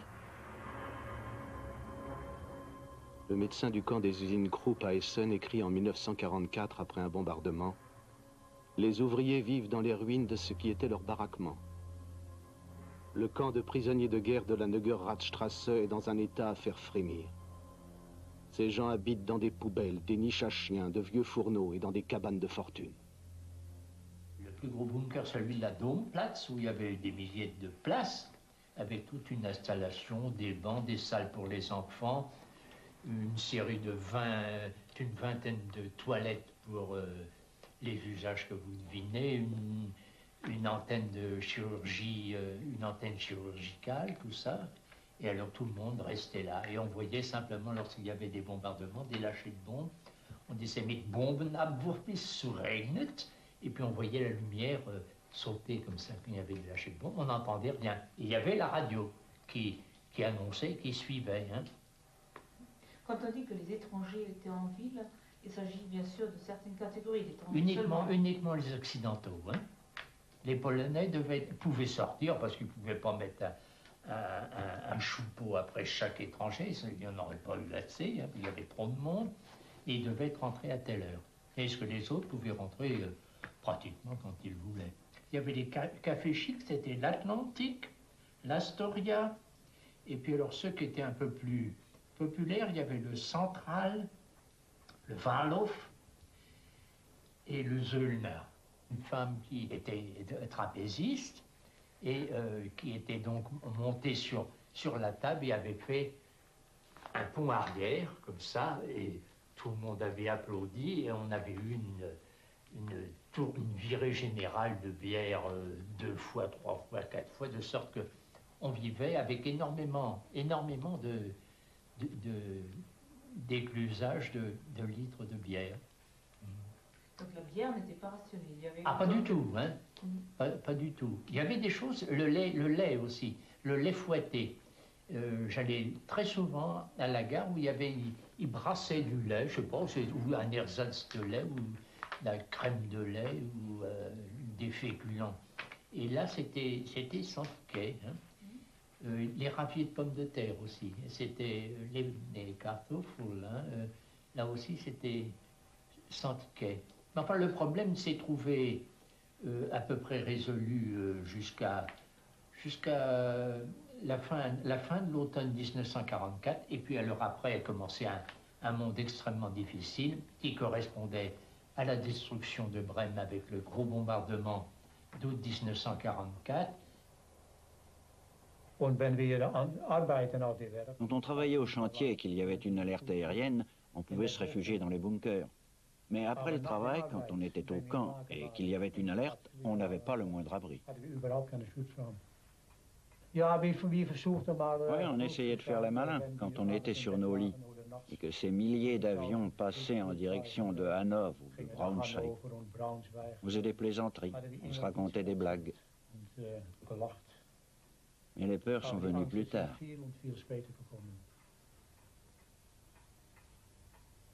Les peurs vous ont poursuivi dans vos rêves? Dans les cauchemars, oui. Mais ça a duré des années. Toujours. Et c'était toujours des champs de décombres, des immeubles calcinés. Et j'étais toujours en train de fuir au milieu de tout ça.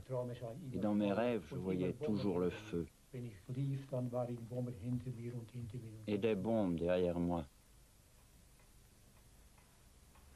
Il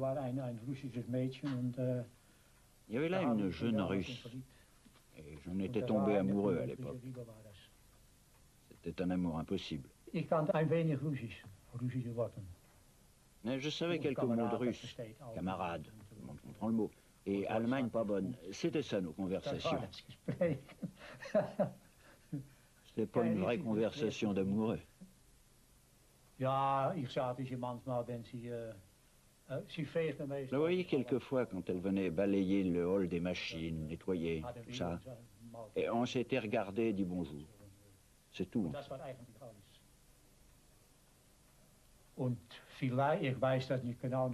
Et peut-être après le bombardement, je ne sais plus très bien, un camarade à moi, qui était mécanicien, travaillait aux instruments, avait fabriqué une petite bague avec 4 cœurs, et je la lui ai donnée. Après le raid aérien, il y a eu beaucoup de morts. On a retiré des gens des décombres encore après.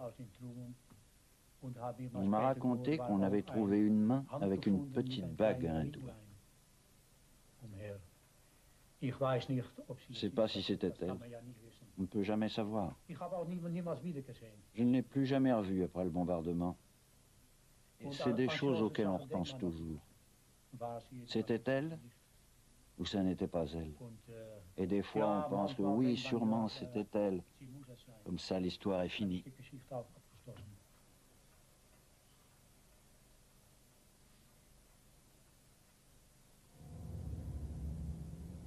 Pendant la retraite sur le front Ouest, la Wehrmacht s'en prend de façon particulièrement brutale aux populations civiles. Elle est à la recherche des partisans et de main-d'œuvre.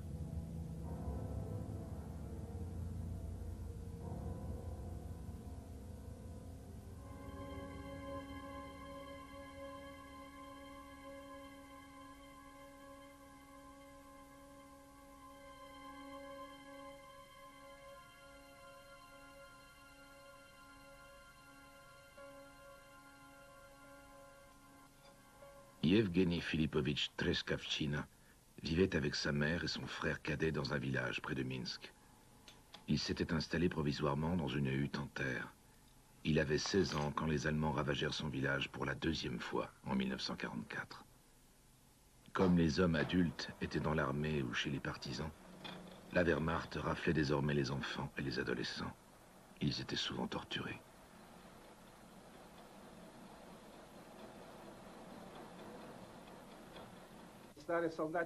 Un vieux soldat allemand, je me souviens, prend sa chapka, me la coince sur la bouche, me serre la tête entre ses genoux, et bref, il commence à me torturer. Il me relève, à la 5e question, qui a fait ça et ça? Je savais rien. Tout le long, je leur ai dit que je savais rien. En bref, ils nous ont amenés à Erfurt. Là, c'était un camp de transit. À Erfurt, ils nous ont amenés à Angermünde. Ils nous ont enfermés dans l'église de Angermünde. On était 80.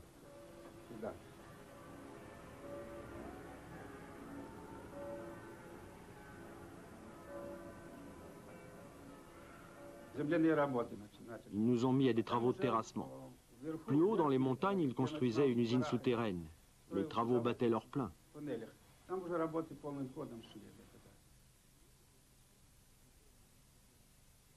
Dans les dernières années de la guerre, les usines d'armement les plus importantes, en particulier aéronautiques, furent transférées dans des galeries souterraines.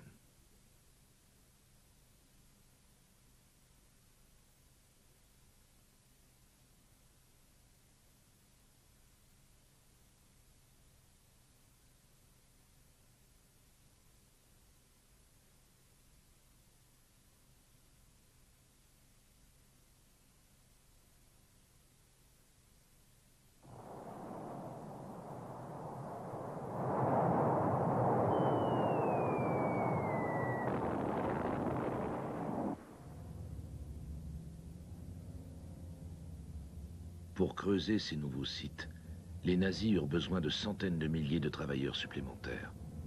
Ils recoururent au travail forcé des déportés des camps de concentration, y compris aux juifs des camps d'extermination extérieurs au territoire du Reich. Les conditions de travail et de vie étaient indescriptibles. L'espérance moyenne de vie était inférieure à 2 mois. Les actualités américaines tournées après la libération donnent seules une idée de l'horreur qui régnait.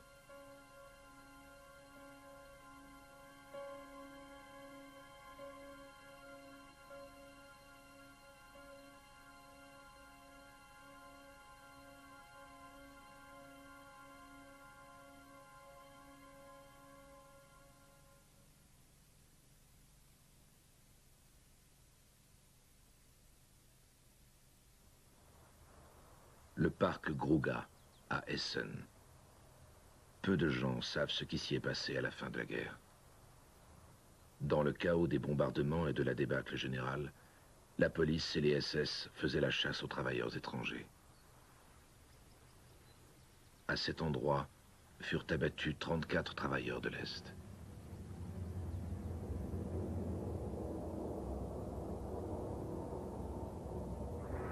Une bande d'actualité américaine tournée peu après la guerre montre l'exhumation des cadavres du parc Gruga. Dans de nombreuses villes allemandes, la Gestapo a massacré des centaines de travailleurs de l'Est, littéralement à la dernière minute, sous prétexte d'éviter les pillages. Dans la Ruhr, il y eut au cours de la semaine pascale des milliers d'exécutions qui constituèrent le dernier acte officiel de la Gestapo avant sa propre disparition. Photos d'après-guerre montrant les exhumations dans le parc Romberg à Dortmund. Dans la Semaine sainte, on avait là fusillé en masse sur le bord d'un cratère de bombe.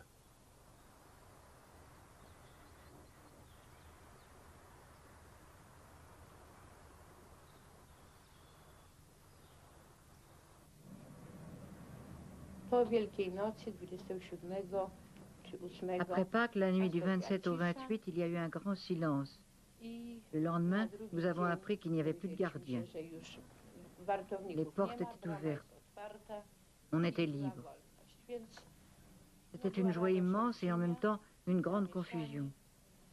Nous sommes sortis, nous avons vu un char anglais qui roulait dans notre direction, lentement. Quel étonnement quand ce char s'est arrêté que son canon s'est pointé vers nous. Nous étions effrayés car nous ne comprenions pas ce qui se passait.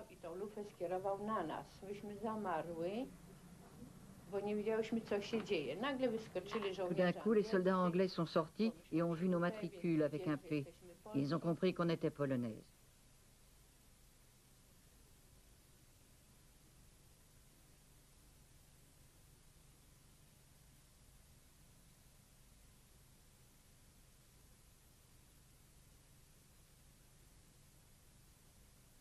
Trois ou quatre jours avant le suicide d'Hitler, ça devait être le 27 avril, si je ne m'abuse, où les troupes anglaises ont délivré Brême. Les chars sont arrivés après, les chars britanniques. Et les soldats allemands jetaient les fusils sous les chars britanniques et puis s'asseyaient dans le fossé. C'était triste à voir, ils étaient vaincus, alors ça c'était triste, c'est vrai, ça faisait quelque chose.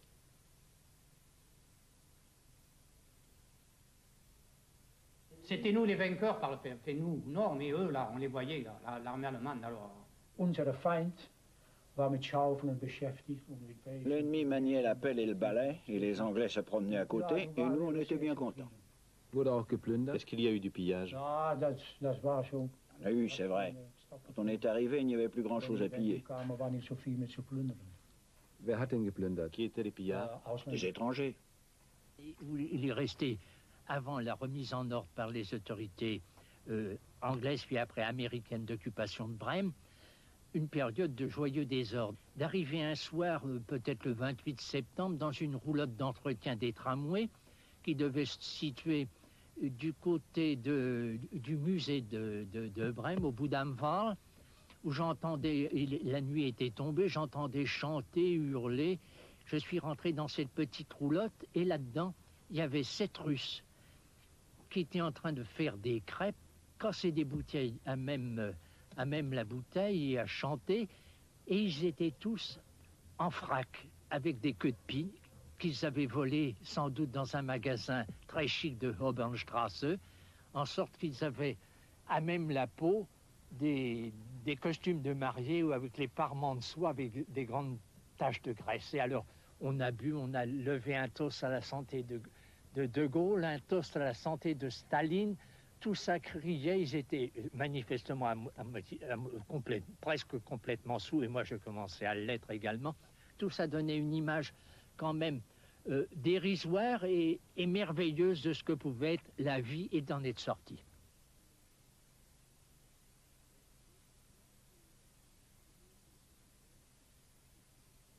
Au procès de Nuremberg, le travail forcé au service du Reich est l'un des 4 principaux chefs d'accusation. Ce programme esclavagiste est condamné comme crime contre l'humanité. L'opinion publique allemande, néanmoins, ne voit pas là un crime, mais une variante due à la guerre de l'emploi normal des étrangers. Le chef suprême du service du travail, Fritz Sauckel, est condamné à mort.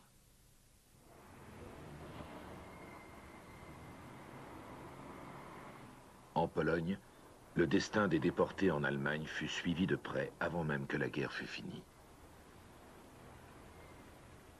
Depuis 1945, les souvenirs concernant le service du Reich sont collectés par milliers et archivés. Les Polonais astreints au travail forcé rentraient après la libération dans une société qui concevait cet esclavage comme une part intégrante du destin national.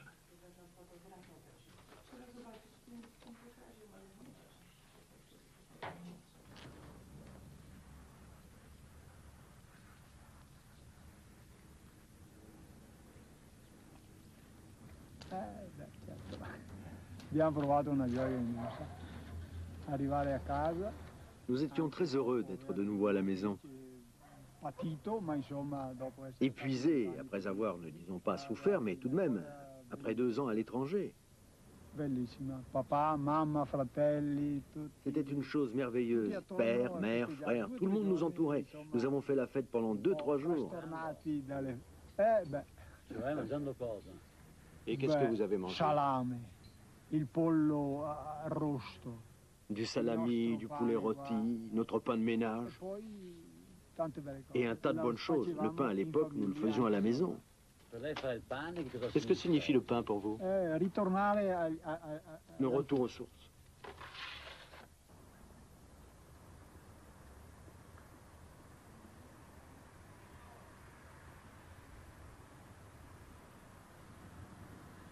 Hartbrontier, dans la bibliothèque de l'Association néerlandaise des anciens du travail obligatoire. Il voudrait faire en sorte que l'opinion publique hollandaise reprenne conscience de ce passé qu'on a tué pendant si longtemps. On ne s'y intéressait pas vraiment. D'abord, je l'ai déjà dit, on disait oui, ils ont travaillé pour l'ennemi. Et naturellement, il y a aussi beaucoup de gens qui ont été dans les camps de concentration, et c'était un autre climat. Et en Hollande aussi, ça a été terrible, naturellement, surtout dans l'ouest de la Hollande. Les 6 derniers mois de la guerre, c'était la famine. Je me rappelle encore quand je suis rentré à la maison les 2 premiers mois. La guerre n'avait fini qu'en juin, enfin en mai. Et je suis revenu à la mi-juin après 2 ans d'absence et j'ai vu mes parents. Tellement maigres, ils avaient souffert de la faim. Et c'était bien pire à l'époque. On nous disait oui, mais ce que tu racontes, c'était bien pire ici.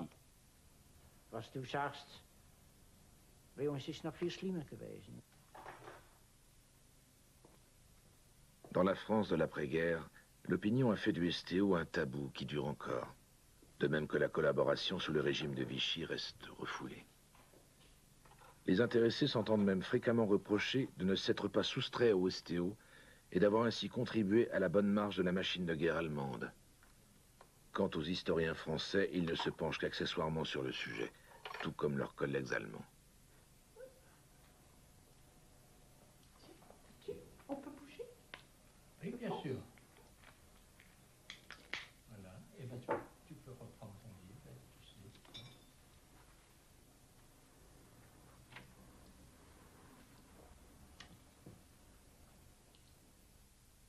Des soldats de l'armée rouge évacuent des travailleurs étrangers et des enfants.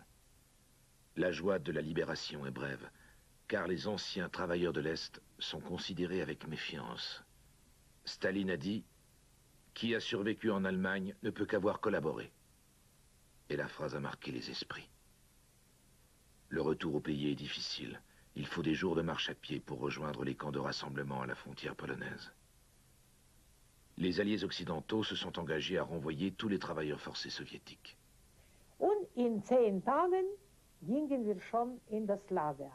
Et au bout de 10 jours, nous nous sommes déjà retrouvés dans le camp. Et les Américains nous ont emmenés en camion dans la zone d'occupation soviétique. On était avec des Américains et je parlais déjà un peu anglais. Et il était très étonné. Il nous a demandé « Où est-ce que vous allez? Vous allez vous retrouver tout de suite en Sibérie ?» Moi, je lui ai dit « Vous ne vous imaginez pas ce que c'est que d'avoir le mal du pays. Je ne crois pas qu'il nous arrivera quoi que ce soit. » Ils nous ont interrogés, posé différentes questions et nous sommes rentrés chez nous.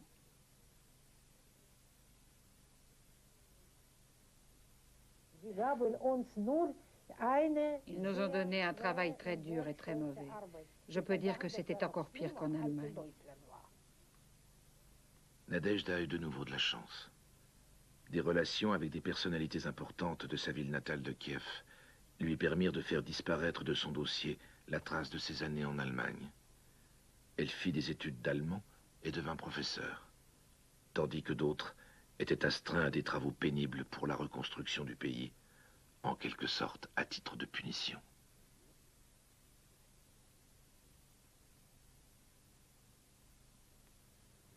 Yevgeny Filipovitch a l'âge de la retraite, mais il travaille encore comme tourneur dans un sauve-cause.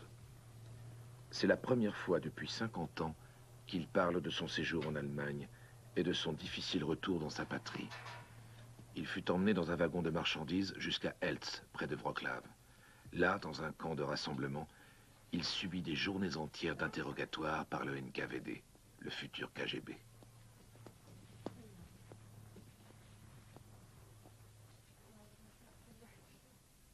Les citoyens soviétiques qui, pendant l'occupation, avaient coopéré effectivement ou prétendument avec les autorités allemandes, faisaient l'objet de grands procès spectaculaires et de condamnations comme traîtres, espions ou collaborateurs. Toutes les victimes du travail forcé encouraient également ces accusations stéréotypées. Une fois qu'on les avait interrogés dans les camps d'accueil ou dans leur localité d'origine, on décidait s'ils seraient bannis ou châtiés ou acquittés. Depuis quelques années, l'organisation russe Memorial s'efforce de faire la lumière sur les crimes du stalinisme. À cette occasion, elle a redécouvert le destin des travailleurs de l'Est, victimes de 2 systèmes totalitaires. Sur ces 3 millions de citoyens soviétiques astreints au travail obligatoire, environ 150 000 disparurent du temps de Staline dans les goulags, ce qui fait 5%. Les autres, dans leur localité d'origine, étaient des déclassés. Ils avaient de la difficulté à trouver un logement. Ils étaient défavorisés en matière de formation scolaire et professionnelle et d'accès aux études supérieures. Jusqu'à l'ère Gorbatchev, ils ne pouvaient pas parler de leur destin. Entre-temps, Memorial a reçu plus d'1 demi-million de lettres où d'anciens travailleurs de l'Est parlent de l'époque qu'ils ont passée en Allemagne. C'est de ces archives que provient le document suivant. L'affectation du demandeur au service du Reich n'a pas résulté de son appartenance à un État étranger ou à une population non allemande. Il s'est agi bien plutôt d'une mesure destinée à lutter contre le manque de main-d'œuvre dû à la guerre, et cette mesure a visé des personnes de toutes les nationalités. Les circonstances de l'affectation du demandeur au service du Reich, telles qu'il les expose lui-même, tiennent à l'évidence, et après un examen approfondi, à la détérioration générale des conditions de vie au cours de la guerre. Sa demande n'était donc pas à prendre en considération. Extrait d'un délibéré du tribunal administratif fédéral de Cologne en date du 28/11/1966, adressé à l'ancien travailleur de l'Est, Edmund Petrashkovitch.